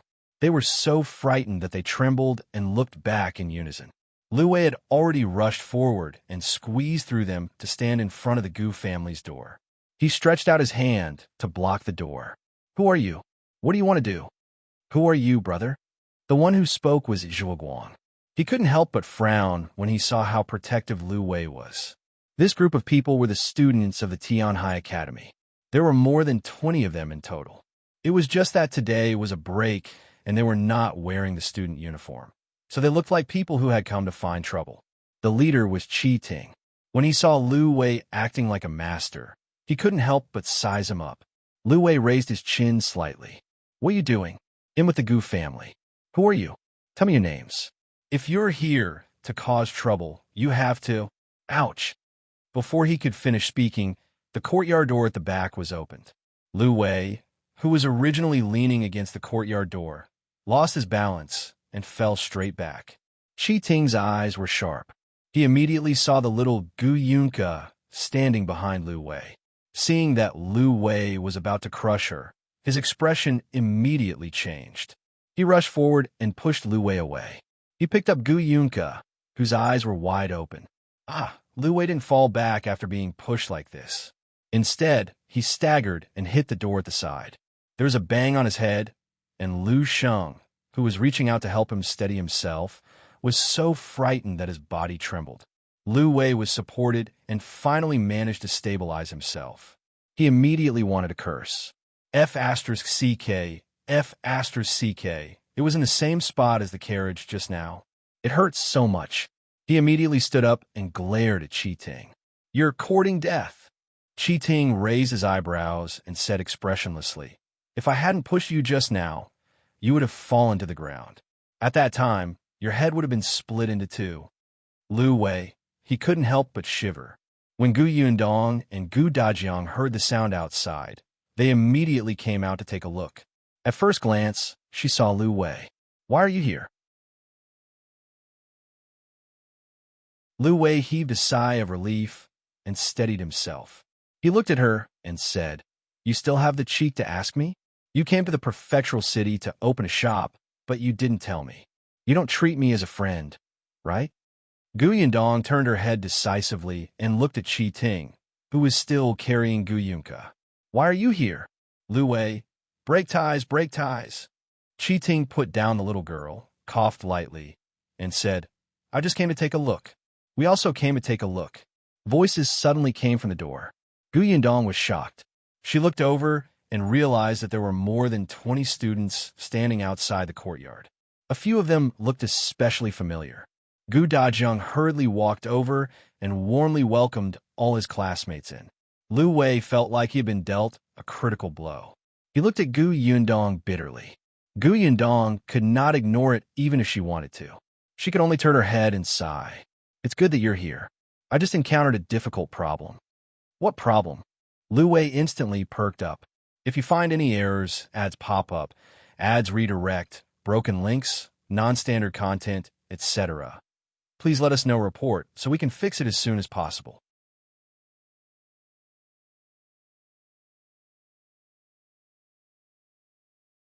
Chapter 662, Gu Yundong's treatment. Today is supposed to be a break. It's nothing serious, someone said. Besides, we're classmates with your father. He helped us last time. It's only right for us to help him this time. Gu Yundong lowered her eyes. After a while, she looked up. Since you've said so, it's hard to reject your kindness. Thank you for your help. Then, she decisively took out a large stack of paper from the drawer, as well as more than 20 pens, and placed them neatly on the table. There aren't enough tables here. I've already gotten someone to borrow them. When the time comes, everyone make do. Everyone was speechless. Is this how you thank us? Indeed. Not long after, Shui Rong had already instructed someone to bring over a few large desks. In the study, in the central room, even in the dining hall, the desks were set up. There were many scholars living nearby, so it was easy to borrow desks. Even if there was no desk, there were big round tables. Even if some people were unwilling, when they heard that the 20-odd people who came to the Gu family today were all students from the Tianhai Academy, they immediately helped move the tables without a word. It wasn't until they were all set up that the 20 or so students reacted. It seemed like they had been tricked, especially the few people who followed Qi Ting. They had seen how powerful Miss Gu was last time and should have known her personality long ago. With her intelligence, what big problem could make her frown? She had set up a trap for them. Gu Yundong arranged seats for them and immediately relaxed. She clapped her hands and whispered to Lu Wei, Thank you. Hee, I did well, didn't I? Lu Wei was very pleased with himself. Then, he felt that something was wrong. Luan, who was standing not far away, sighed. Young master, did you forget that you came to settle scores with Miss Gu? Previously, when you saw Aunt Ku, you swore that you'd settle the scores. Why didn't you count the scores and help her for nothing? Because there were so many people in the family, Gu Yundong did not ask them for help for nothing. After all, they were all her father's classmates, so she had to build a good relationship with them. Therefore, she personally went to the market to pick fresh fruits and vegetables and returned with chicken, duck, and fish. As soon as she entered, she prepared a few plates of fruits and asked Shui Rong to send them over. She even poured white sugar water for them and even made a bowl of double-skim milk for each of them. These were foods that the children highly recommended. Seeing the white and tender double-skim milk, these students were stunned. They had never eaten it before. What was this? Even Lu Wei had never eaten it before, but it was obvious that it was good stuff.